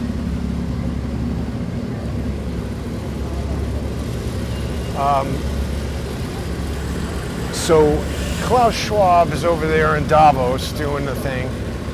here. It's just, they're rushing us away. The king of false arguments. That's what Obama used, Soros used. You set up a straw man. You say, authoritarians like Putin are in favor of inflation and killing and eating babies. That's not the way we live. These are not our values. We just want to steal all your shit and lock you in prison. John Mark Dougan said that a lot of people in Russia really like Putin because he basically saved the country from financial destruction. Should we go in this Yeah. way? Someone's honking. Honkers. So, I mean, it's just an absolute lie what's been said. There was some Russian soldier who had a war crimes trial and they've sentenced him to life in prison. Yeah, I mean, the IMF, these international creatures. First of all, we don't need an IMF. It's just What does it do exactly? international money. When the country gets in trouble, Oh, it loan sharks them. yeah, it goes and says, all right, we'll front you the money now to survive in the short And then term. they show up on Thursday and like, where's the VIG? Yeah, exactly. So we'll take your oil company and we'll sell it to our friends and we'll do this and we'll do that. You don't need that. And in some ways, it's like if we have central banks in every country. We have a World Bank. You know, you got to make you have to have real penalties when you run a country the way frankly, Bush, both Bushes, Clinton, Obama, sadly Trump, and now Biden are incredibly irresponsible when it comes to spending and their various policies. So people who, yeah, I know. That goes, Mr. excuse Goebbels. me, I'm on my way to Parliament. Yes, Mr. Goebbels there. What was up with that? Watch yourself. This is Joe Oh Biden my God, was here. this is like, Joe Biden we was need here. a minesweeper. So horseshit. I know, but we need He a must have been robotic here tank recently. to drive through first. Now wait a minute, I have a question based on a statement from the comments from the other day. What's that? So I had said something to the effect of they should, this is new, Bike Rent NYC. Yeah. I said that they should, instead of raising taxes on everybody and all of this kind of crap, Hey, Trump. That's funny. instead Brave of people. raising, do we want to go through here? Let's stay up high because All right. you have to go back. Anyway, instead of raising taxes on everybody, what I said is they need to just audit all these tax exempt things Right. and start taxing them. And Well- somebody said, well, taxation is theft and unconstitutional That's not and they right. shouldn't tax anybody. Setting that argument aside, which is an interesting discussion to have at some point, before they introduced income tax in 1913 or 1933 or whatever it was, how the hell did the government get any money? They taxed imports Aha. and they taxed property. Well, Let's stop over here and let these guys pass. They've got loud talking. they have those fancy blue European glasses. Right, loud talking European disease. And then also, here's the plaza, Charles. Exactly. So, all right, obviously, I guess they need money. Right. So let's talk about this for a second, because you know a fundamental principle that is ignored by most of the people, even smart people like Joe Conason in his book Man of the World, Oh, yeah, we got to talk about that guy. which we're going to talk about in a second, is that in order to be tax exempt, you actually have to be an organization. And the reason the IRS promulgated that basic requirement is otherwise you would have people like George Costanza, you know, in Seinfeld. Hawk Newsom. Right, but George Costanza with a human fund, as he called it. Yeah. Which that episode, for people who haven't watched it, is hilarious. So the IRS said, look, you want to say you're a tax-exempt organization, you better prove that you're an actual organization. And that can't be dumb. Look at how fast that guy's going. Wow. So dangerous. Yeah, those things go 30 miles an hour easily on the sidewalk. Right. So if you want to be an organization, You've got to be an organization, which means if you're a small little outfit looking after a park in Litchfield, Connecticut, you're going to operate in Litchfield, Connecticut. You're probably not going to have offices all over the world. You're probably botch the Statue of Liberty smoothing job. right. Yeah, exactly. You're not going to be soliciting necessarily across state lines. You might be, but it might just be a village thing that the village wants to make sure that this little park is well looked after, and the village doesn't have enough money to pay the maintenance. So kind Raise people. up a fund. Yeah, right. So another principle is that if you're going to ask for exemption from the IRS as one kind of organization, you can't change the fundamental nature of your organization. Seems like a bait and switch. You just can't do that. And so in the case, for example, of the Clinton Foundation, I've now found evidence that Hillary Clinton was actively considering and strategizing running for Senate in 1997, before there was an impeachment. Huh. Right? So there are several sources, independent sources, confirmed that at a Christmas party in the White House sometime in December 1997, she was meeting with aides to try to think through how best to run, whether there should be a draft Hillary movement, and they concluded that it would be more sense to be a draft Hillary movement from the outside. So just What do you like mean? People saying run? yeah, stories in the press planted. Hillary should, why shouldn't she now have a political career on her own? So that's what they did. The trouble with that is they submitted their application for tax exemption December 23rd, 1997, after that party most likely, didn't disclose the potential and likely links between her various foundations and the nascent effort to raise, let's let this thing go by. The nascent effort, yeah. Just also I can rest a little bit too. So they didn't disclose that. They didn't disclose the fact that 2.3 out of 3 million that came in 1998 was supposedly the residue of the party fund for the second inaugural. But there's never been an honest accounting for that. They didn't disclose David Pryor. Was that thing with the guy from Hollywood who went to jail or something? Or no, that's wrong. That's somebody. It's something different. But they didn't disclose as well that David Pryor, who was one of the 3 trustees, had a variety of other trust foundation relationships that needed to be explained, and on and on and on. And they didn't get a whole bunch of stuff written about properly. Now, one of the things we learned is Venezuela. Soon we will be more like it than we realize. Yeah. Hopefully not. So, if I could just stay focused on this for a second. So, there's a book written by Joe Conason, and I'll say this again, that Joe Conason, in my mind, is a very gifted writer. I think he does a good job telling stories and making them interesting. One thing that is a bit tiring is his constant storyline, which is kind of right out of the West Wing, that by definition, anybody who's a progressive is a saint and is sacrificing their time, selflessly to advance the cause of humanity, whereas right-wingers are evil, greedy bastards, and of course we should fight them at all costs. You have to get through that constantly. Thanks. Thank you for that warning. Well, the guy's going crazy. Whoa. It's Biden. But wait, the horse is going through the red light. I don't think they want to do that. So you did that. You spooked the horse. I did? How did I do that? With the camera. Really? No. Anyway, so Conason's book, I checked, the hardback, Man of the World, The Further Endeavors of Bill Clinton, came out in September of 2016.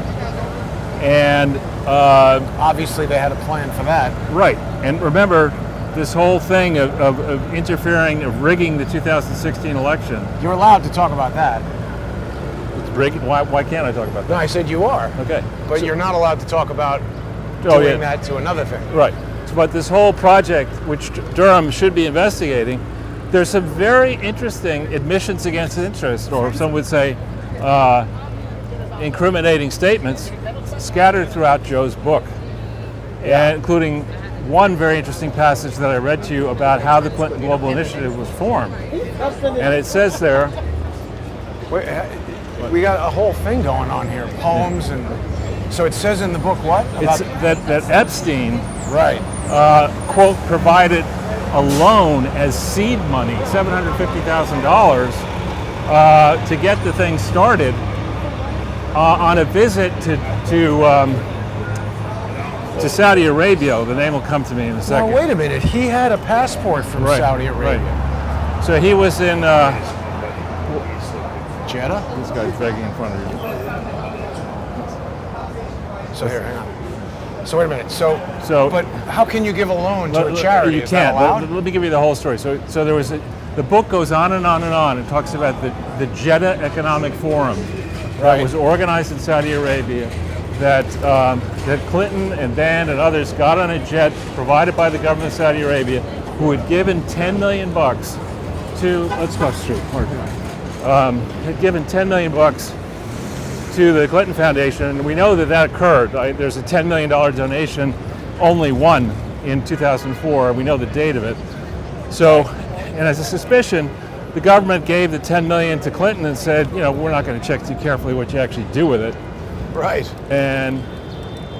Or check at all. But they go in 2004, and the reaction is, it's lots, Conason had access to Band and Clinton and lots of folks. The reaction was that, it was kind of a nuisance, this World Economic Forum, we could do this ourselves. And the planning, according to Conason's book, for this Clinton Global Initiative began in 2004, early in 2004, while at the same time, they're out there doing all sorts of... Dude, we got nothing to say, dude.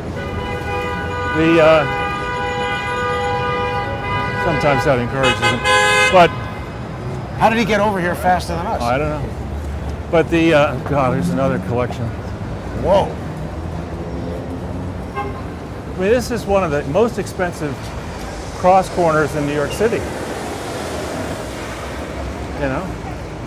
Note to Eric Adams. I mean, exactly. Where the hell is that idiot? He's talking about running for president. This place is deteriorating before our eyes. Right. So wait a minute. So the Conniston. So the point is they start planning in around March of 2004. We have done other shows where we put the correspondence between Skip Rutherford and Dick Cheney and the Speaker of the House of Representatives, where they're in conversations, negotiating, complying with the Presidential Libraries Act of 1986 as amended. They they have to go through a process where for a period of time the potential arrangement between the foundation and the National Archives can be reviewed by the public. And they as they're sending these letters back and forth, and as they begin to sign an agreement, we have clear examples of them lying to the National Archives, using the mail in an agreement that became effective around the 17th or 18th of November 2004 and has at least 200 years on it. When you look at, right, and so they're lying about the status of the foundation. They say it's only based in Little Rock, and they're well advanced in a plan to do the Clinton Global Initiative in New York. We never found out what it is that the guy, Scooter Libby, stuffed down his pants from the National Archives. That's not Scooter Libby, it's Sandy Bergman. Sandy Bergman. But we don't know what it is that he took, right? We don't know where all the presidential records are of any president from Reagan onwards. We are not certain that we have all of them. Of course not. You know? And then they're upset. This was sort of like on again, off again about Trump having top secret stuff in Mar-a-Lago. Right. But back to Right, but so on Conniston in his book, I have been for years waiting for the right moment to juxtapose what he says in the book, which he could say, well, I lied in the book, if he wants, that's fine. But what he says in the book either betrays total confidence that he and the Clintons would never be prosecuted, he says whatever he wants, or total ignorance of how charities are supposed to be run. And where he gets into trouble with that is that in 2003, he married somebody, having been single, it seems, for 27 years following college, which is interesting. He marries this younger woman, and what is her specialty? I don't know. Fundraising for charities. So Well, he can't maybe testify against her. Well, but the point is he can't. I mean, I have yet to figure out who she worked for. She now has runs something called with him, the Progressive Book Club. And what that is, it's a book of the month club. Yeah, it's a book of the month club where they claim that if you pay the subscription, whatever it is per month, they'll choose a book for you, and they take a portion of the proceeds, of course, and give it to charity. But it brags. I looked it up today. They brag about this gigantic email list they have of 65 million people, and it's a way of, well, it could be around the world. Yeah, and so they brag about this, and Conniston and she are in the center, it would seem, of a for-profit enterprise to profit off their political connections, off his literary. This is the way they all do it. Right, and in the center of this is what? The Atlantic Magazine, the Atlantic Council, Google. Is there a connection between Atlantic I don't Magazine? know. I and doubt Atlantic it, but I can't say no. I know the Council is a charity and the Atlantic is a for-profit, in theory, vanity exercise owned by Steve Jobs' widow. Yeah. But did she start it or she bought it? She bought it. So the point here is, though, that Joe has made a career of attacking right-wing people through books and promoting left-wing people through books and whatever. And, it's at the end of his days, I think he's going to look, if he has any common sense remaining, which he may not, I think he's going to be kind of shocked to figure out that the surging proportion of populations in this country and around the world doesn't like the traditional Democrat Party or the traditional Republican Party. They look at this mess and say, both of you people resemble one another. How come people, people on the right talk and talk and talk, and when the time comes to vote against something that we shouldn't be doing or vote for something that we should be doing, they never do it. Right. And I think most people are saying, enough is enough. If out of 100 cents of income, if we were giving $5, a nickel, to the government, we'd say, oh, okay, so they wasted the money. No, it's but not you a give big them problem. like 45 yeah, if you cents. give them, or maybe 60. Yeah. If you count taxes on your wealth. This is open again, Charles. Yeah. Another good place not to stay. I've never stayed there, but I've been in there. Oh, I can't stand it. It's just confining. So anyway, I won't pick on her by name today, but I'm going to find out what fundraising place she worked and why she transitioned out of fundraising. Is it possible that she did some fundraising for the Clinton Foundation? And if it is, she's such a fundraising expert, how come she doesn't understand that only organizations can solicit funds?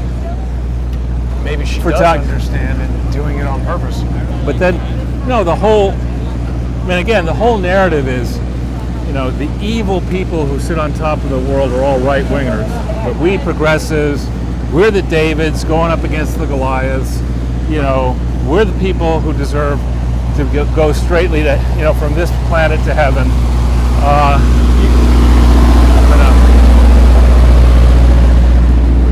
How does this ice cream truck not get a ticket? This is for Joe. Joe must be in town. He's been coming up for some ice cream. You're right. Chocolate chip. Now wait a minute. Is this thing advertising if you're sick, smoke weed?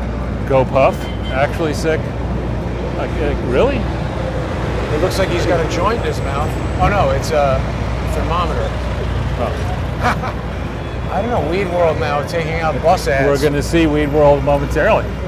We're going to be in Weed World. They're changing the name in New York. Yeah. Weed World.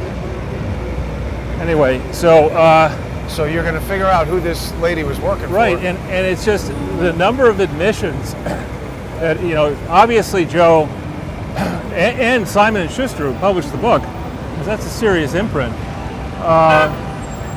Somebody must have said, look, on this one, don't fact check anything. We want this book out there glorifying Bill Clinton and by extension Hillary well before the election, so all the reviews will be talking about the Clinton family and the return of Camelot and all this kind of stuff. So that was clearly part of a political plan, I think. Podesta's in the middle of that, John Podesta. He's been super quiet since 2016. And his brother, Tony, as well. Well, they just disappeared. Yeah. So again, I congratulate Conason on his writing ability. He does know how to tell a story. But when he's selling a nonfiction book, he might want to do some fact Maybe checking. have no fiction in there. Yeah, do a little bit of fact checking. Not have it blow it out your ass. Fiction.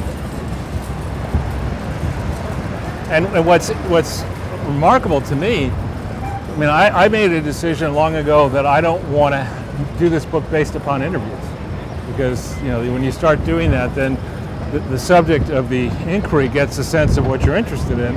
And I know full well I'm not going to get honest answers. Bill Clinton lies under oath. He's not going to tell me the truth in person. So, well, he would never talk to you or any of the people around him. I had people in 16 come to me and say, I'm close to Chelsea and she's really upset with her father and mother over the way the foundation's being. That's a lie. Well, I discerned that rapidly, but to just try to get you to tell them what you know. Yeah, exactly. And anyway, the guy. He was an Indian guy who contacted me, and he wouldn't tell me exactly who he was, but his name was distinctive, and I figured it out in 25 seconds and sent him an email to his academic address. That's the last I heard from him.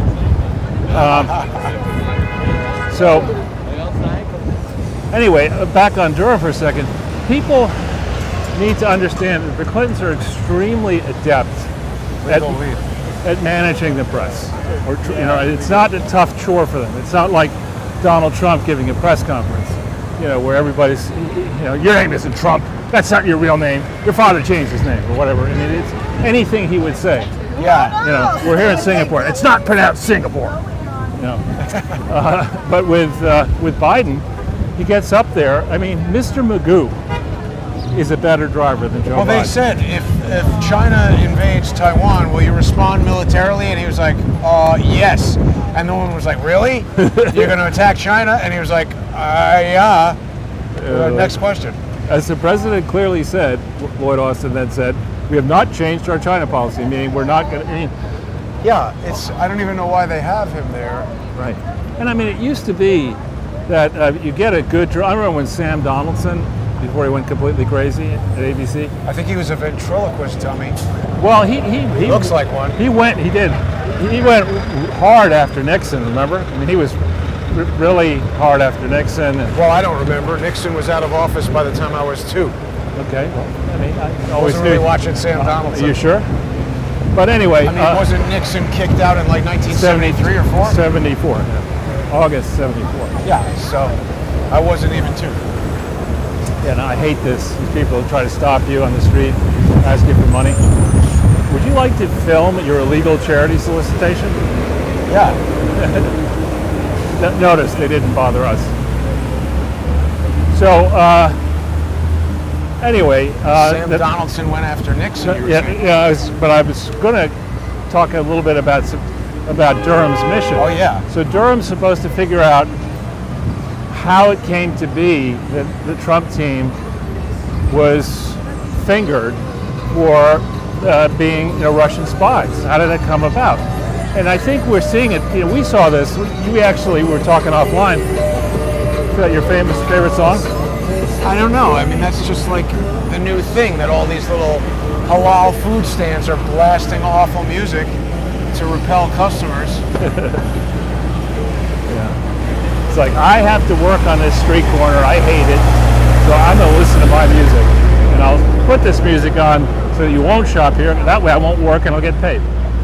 So Durham has been working since 19, I think it is, to get to the bottom of how was it that the attack against Trump and his team happened. And what we're discovered is that Trump, last week we learned that Robbie Mook confirmed Hillary Clinton did indeed, and I think it's obvious from the way Jake Sullivan's tweet and Hillary's tweet happened right before the election, that this was one of these, we've been cheating our entire lives. Yeah. We need to train a rising group of cheaters. And so Jake, you're really good at that. You've got the credentials. People will believe that you're serious. So you can lie with impunity, and we got you covered. I mean, you're not going to be prosecuted. You're one of these 40-year-old guys who already looks like he's 60. Right. And so it's a total inside game, and they had it rigged. They knew, that Hillary was not going to let what happened in 2007 and 8 happen to her in 15 and 16. She said, I'm going to be the nominee. I'm going to control the party. I'm going to diss Obama by sending out the word that he left the Democratic Party in such bad shape financially that we, the Clintons, had to sail in with our contacts and rescue DNC. and make sure that notwithstanding illegally take control of it. Yeah, we're going to make sure we win this. So they get together. Let's stop over here for a second so we don't have these people. We get together with ISIS is under arrest for an alleged plot to assassinate George W.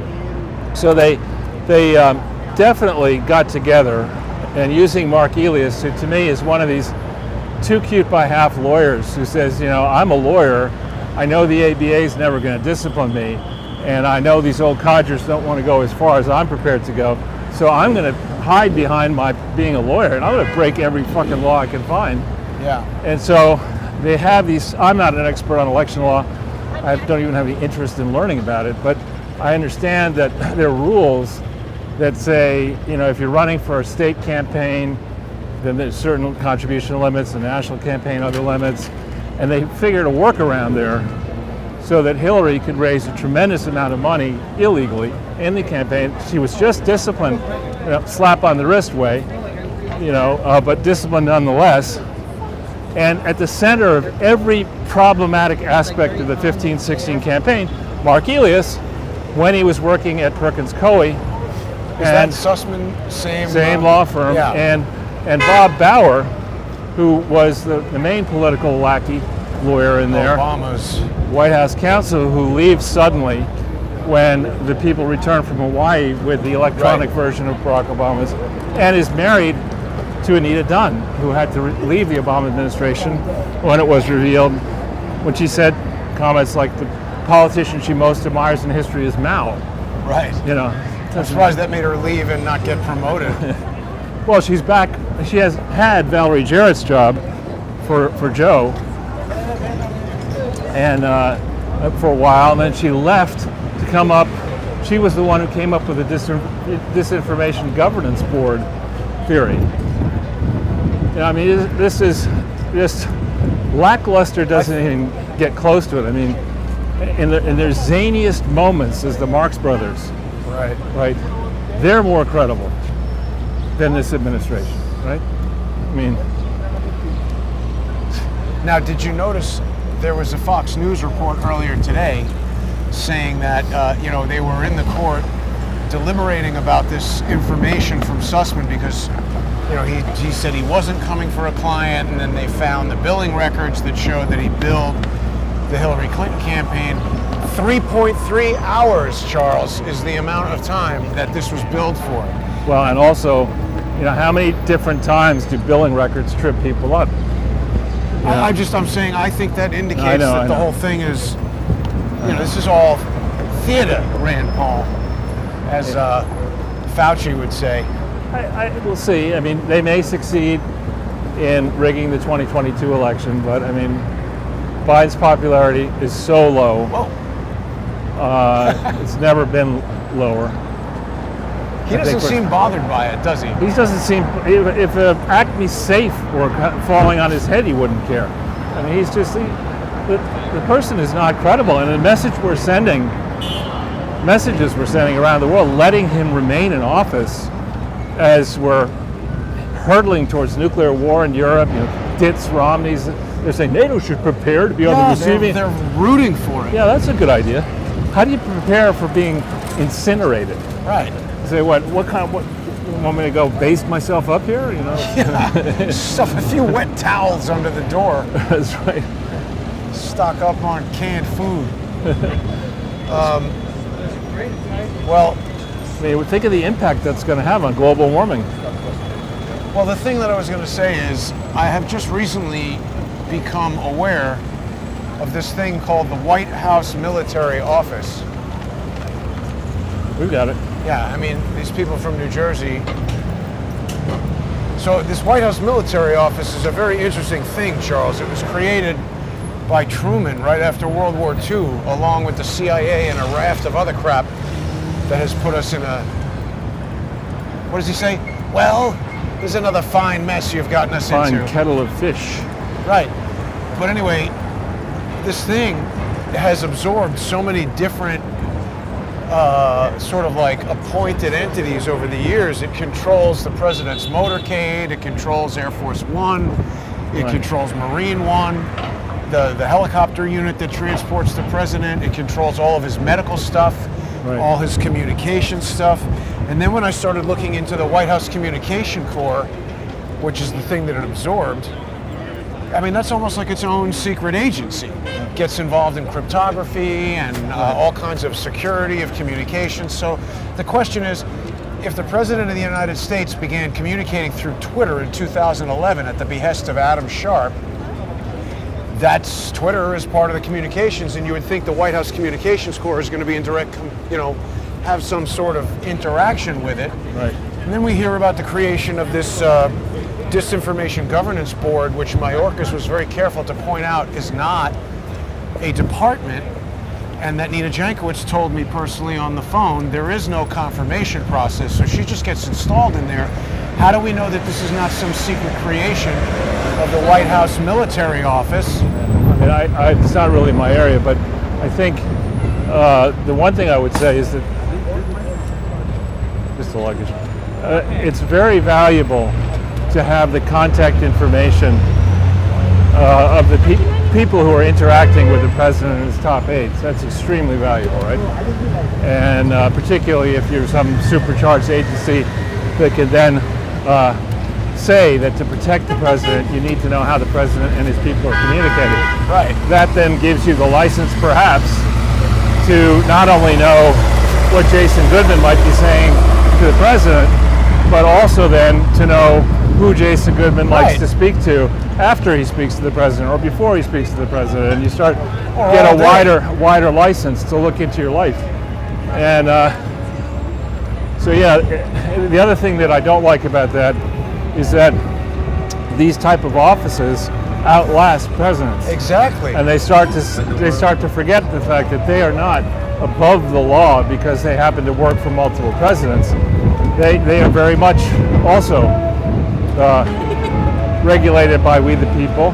They should be anyway. Should be, right, but maybe not. And when you suddenly make unregulated globalism the order of the day, you then create opportunities for people like Doug Bann and others to basically get a Coke for the president or more, and then turn that into Teneo, a gigantic firm, harvesting the context that you got traveling with the president and afterwards the post-presidency. That you've increased the potential value of that for a whole bunch of grifters, right? And unfortunately, you at the Georgetown School of Foreign and Domestic Service and Grifting, you have just wide-eyed people graduating every year from that place and saying, look, Doug Bann had nothing. He literally was getting Cokes for Bill Clinton, you know, and yeah, he was in the room and helping him get onto Air Force One and, you know, keep getting people out of the room if he was taking too much time. But he wasn't a top aide. I mean, he wasn't, you know, he hadn't been vetted at that point, and he was just happened to be like if your father's the president, the fact that you lived in the White House, it doesn't mean you get to run the country. Oh, well, maybe it does in the case of George W. Bush. And how did that work? Not well. Not well. So, it's quite a walk, Jason. I know. Well, but separately, Charles, I've been reading this book by that guy David Priest called How to Remove a President. Right. And it strikes me that he was really, really thinking about that at the time that he was writing the book in 2018. It's quite interesting to discover how the Brookings Institution has played a role. It had a huge role in Watergate. I didn't realize Daniel Ellsberg was like storing documents at the Brookings Institution. Nixon had ordered the plumbers to break in to the Brookings Institution. And the thing is, what I'm sort of gleaning from the overall, you know, sense of reading this book is that throughout our history, there have always been people who are plotting and conspiring, lawyers mostly. It's never going to change. I know, but they are plotting and conspiring how to manipulate these laws, how to interpret the 25th Amendment, how to get people removed. And then when I look at this White House military office, it has this outsized influence over the office of the president and would be a remarkable tool for removing a president, or what seems to be an even more common theme throughout is that there seems to be a tremendous advantage to having a president who essentially is incapacitated and being in charge of deciding if and when he leaves, how the powers are taken over. So right now, the director of that office, that White House military office, is nobody. So I believe we have a secret Politburo controlling the office of the President of the United States, and I think we need to learn more about what goes on with this White House military office to fully understand that. Well, the other one, of course, is the Chief of Staff, Ron Klain, who, for some strange reason, not having to do with medical qualifications, because he has none, Obama made him the Ebola czar. Well, you know, and then he becomes a top campaign person and chief of staff for the resident. Well, and that Chinese scientist who was escorted out of the Winnipeg National Microbiology Lab, the only BSL Level 4 lab in Canada, she was the one of two behind CMAP, which was an Ebola thing. And we still don't know why Canada kicked her out. Where's that noise coming? Unusual noise here, doesn't it? So we have picked exactly the wrong time of day to be here, 5 p.m. Well, but what do you think about all that with him over? What the hell is that? So I just have a tiny little bike. Oh, it's that thing. Here's the Bank of China. China. But if I may, what I wanted to do, though, you asked the question about Durham. Right. And so I think we see that there was a well-orchestrated plot. You know, they knew the Billy Bush thing, they knew that was coming. They knew Bill Clinton's book was coming. They knew They arranged all that. They knew that they could get multiple people to say that Trump had grabbed this and done that and whatever.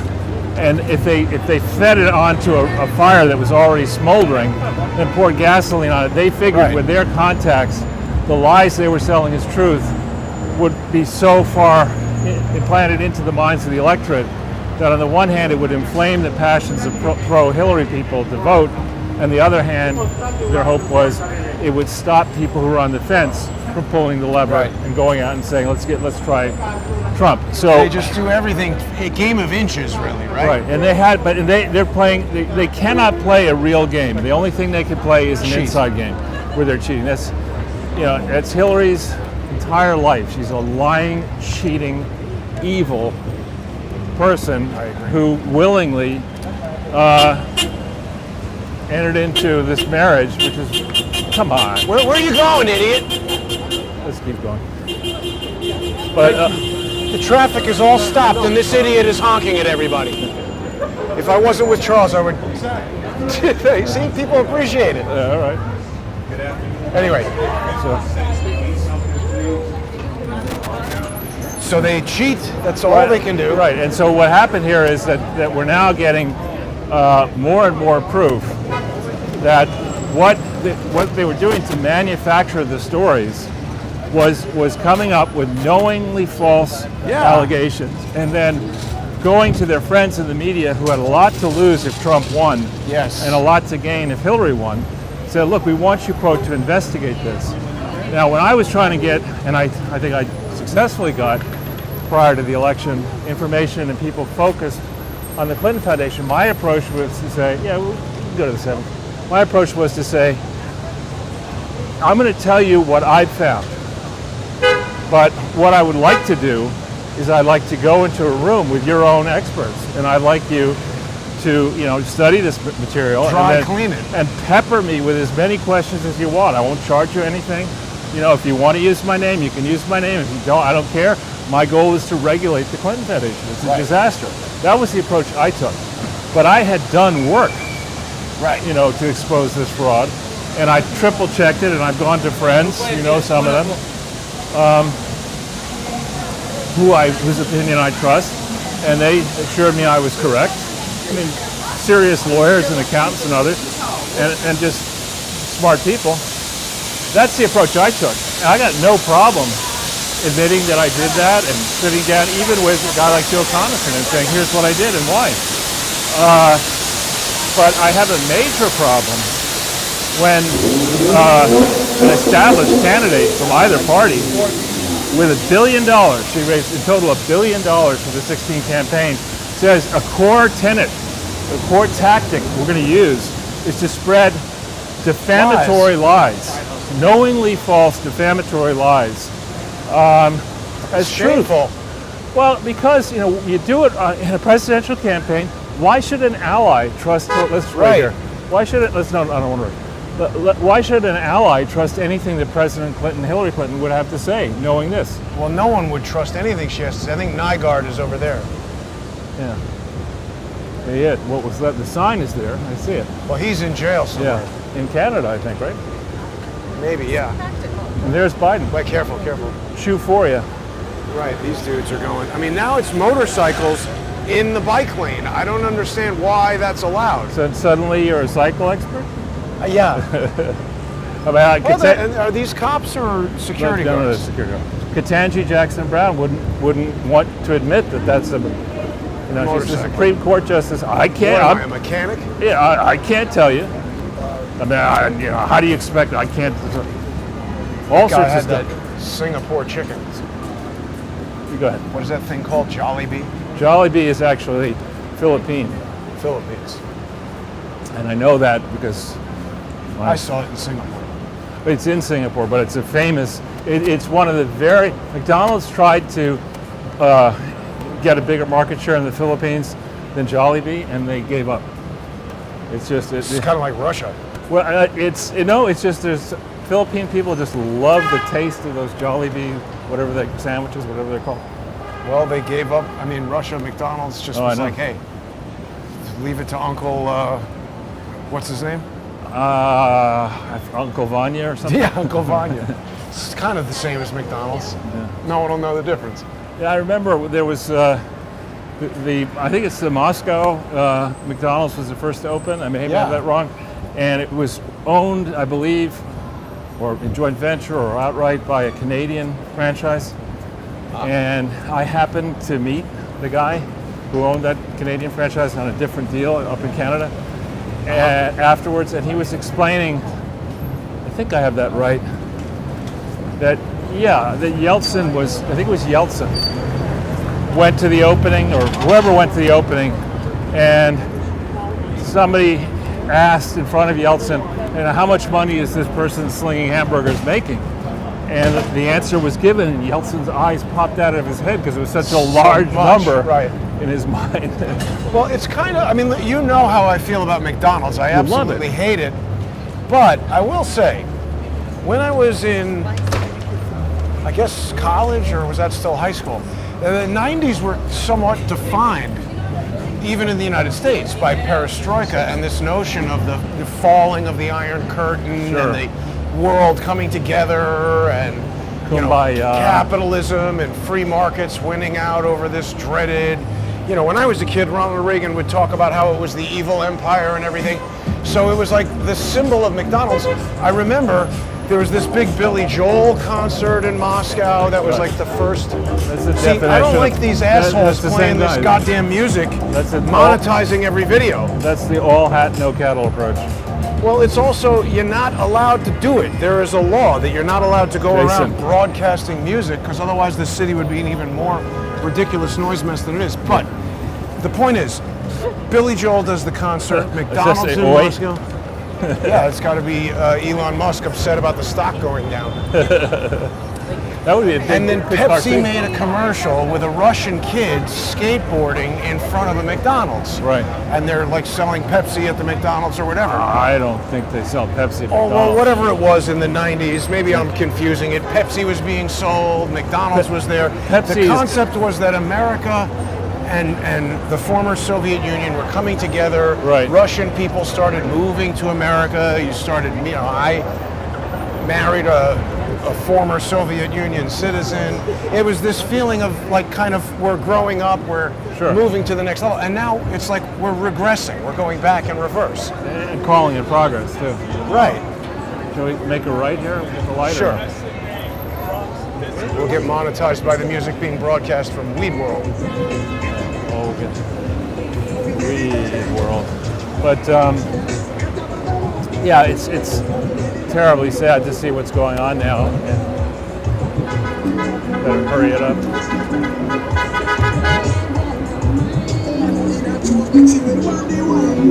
So the See, city they has. just don't care about anything. It's, Yeah, well, that's the direction we're going, anarchy.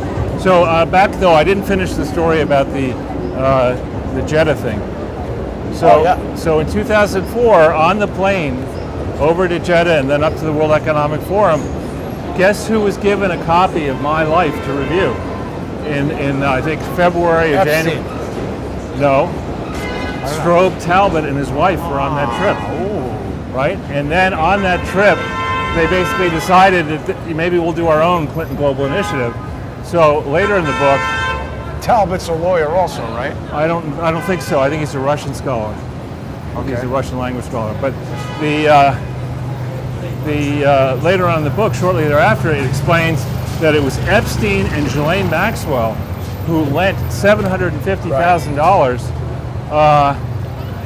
to get the Clinton Global Initiative off the ground because, quote, it didn't have any money then, and that in addition, big funders included Google and Which also funded CrowdStrike.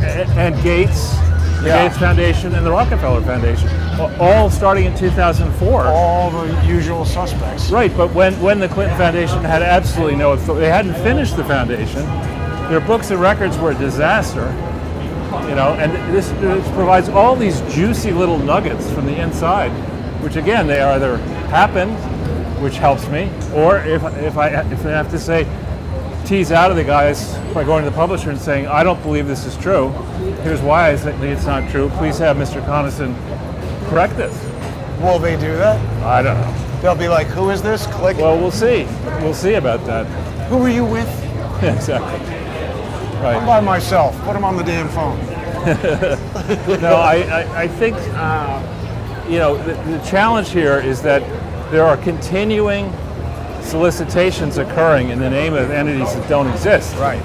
And to the extent you want to allow this to continue happening and even endorse it by making multi-million-dollar contributions. I mean, they talk, for example, about this Alliance for a Healthier Generation, which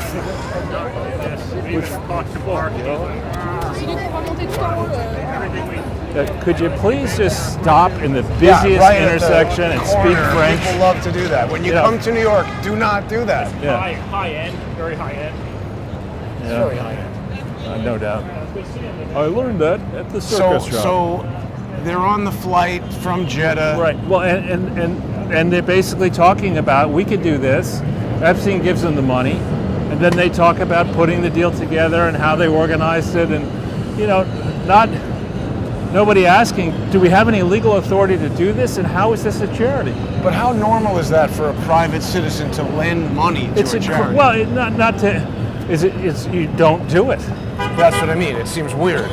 Yeah, I mean, you It's one don't. thing to lend a friend money or go to a bank for a loan. Well, I mean, wouldn't one of the first things you'd be asking as a former president is like, how did I get involved going to Africa with Kevin Spacey and all those actors I and think he Epstein and in 2002, I'm the former president of the United States. What am I doing? Am I this low that I got to go on 727 that's falling apart? The guy's an ass magnet.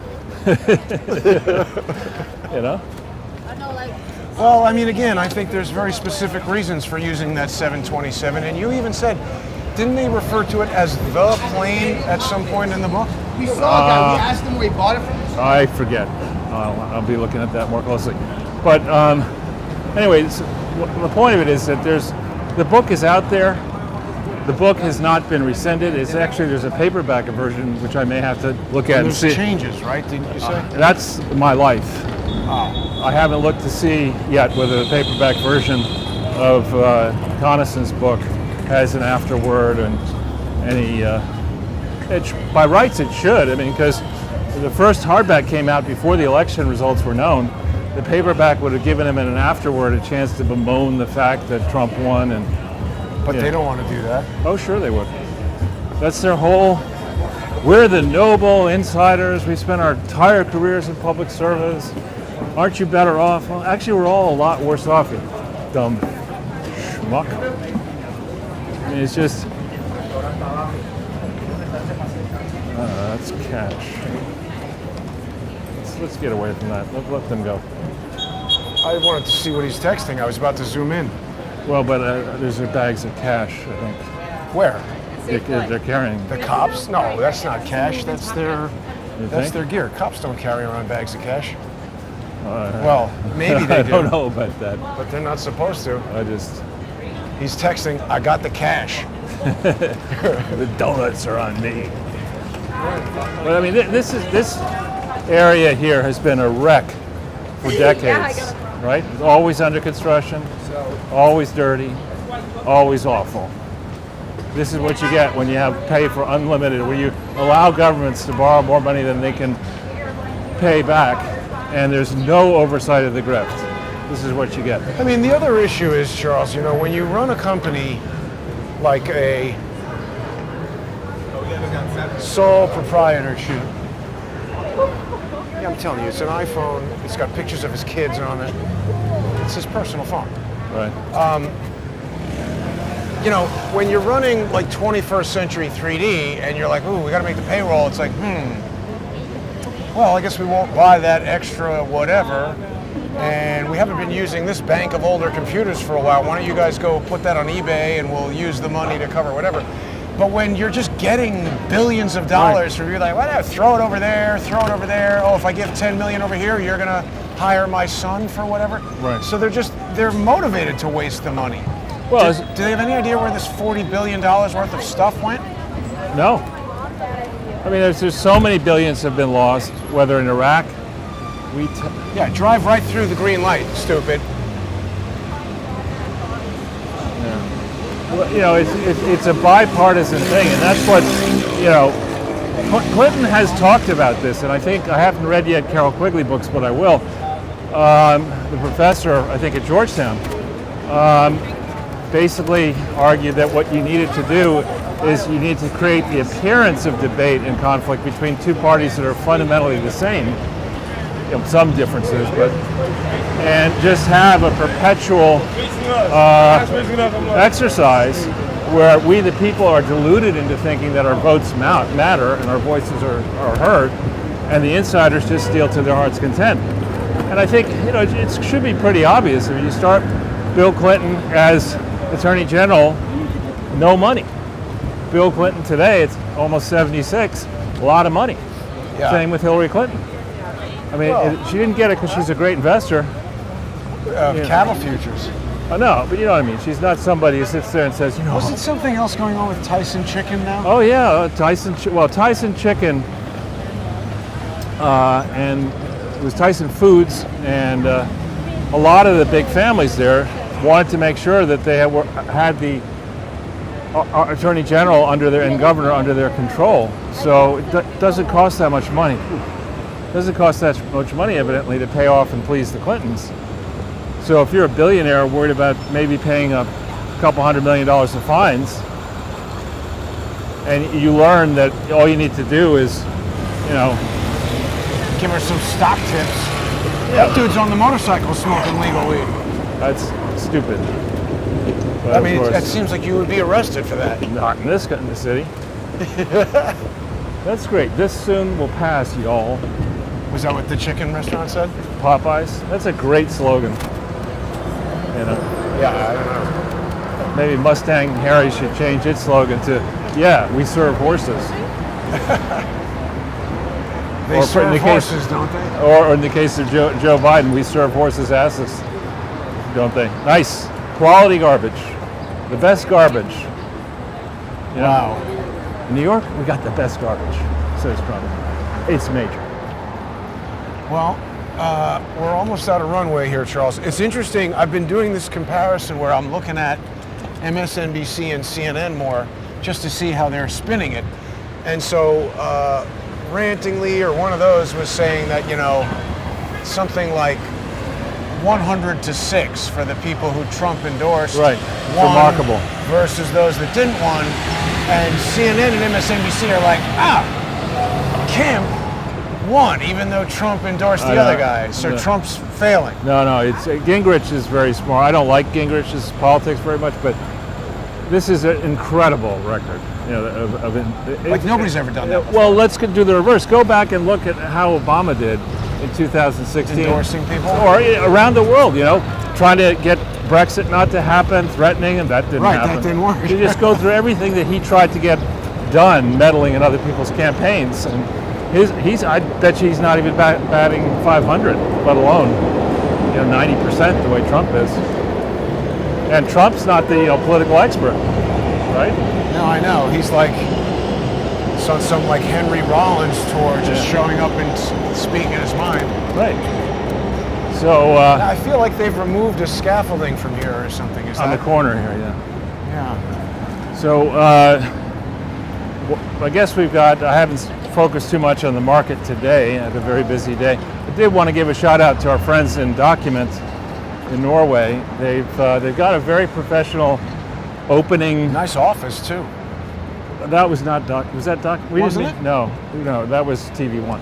Oh right. Yeah, but Document has. They came and met us there. Right, and they have a very nice, like opener for the show, for the TV show. They have it very professionally done.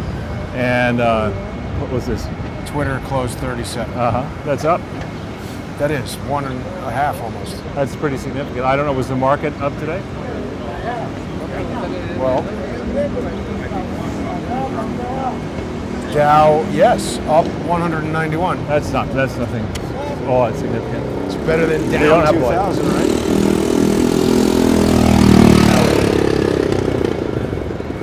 That's, yeah, I mean, when you start seeing moves of greater than 2% in a day, either up or down, that's when you start saying, "Ooh, what's going on here?" I'm just Less than wondering when is something going to happen with, Parag Agrawal answering Elon Musk about how the hell did you get to 5%? We'll learn that one way or another. I mean, But they're when? trying. These takeover battles are they run their own course. What I think the Twitter board is hoping for is that they can cobble together a counter bid. That's what if I had that job right now, I'd be saying, look, if Musk goes away, this stock trades 15, 20, the lawsuits will be heavy. We gave this guy a chance to put a deal together. You guys on the board, the sovereign wealth funds. We, Morgan Stanley, know the sovereign wealth funds. Let us see what bid we can put together. Aren't they all VCs on the board? Exactly, and then pass the hat, and we got to be able to put some floor deal. That's a standard defense tactic. Is when an unwelcome raid comes, you ask your banker to say, "All right, get your best people to say what should a private equity player be willing to pay? If we let them into the tent, Won't they all have the same questions about authenticity? Well, I know, but they'll get to the bottom of it. I mean, they're in a place now. The bankers are in trouble. I mean, they have to perform diligence here. They can't just say, "Oh, we just listen to the management." Yeah, they lied. Well, how are we supposed to know what was going on? Can't do that. Well, we'll have to see what happens. I don't know. But I think that's about it for now, Charles. All right. Thanks, everybody, for tuning in. And I hope people will go over to subscribestar.com/crowdsourcethetruth and patreon.com/crowdsourcethetruth and become sponsors. All right. And enjoy the rest of this beautiful day. Hopefully it's nice where you are. I'm right next to you. I'm talking to the people watching. But you should enjoy the rest of the day as well, Charles. Thanks for watching, everybody.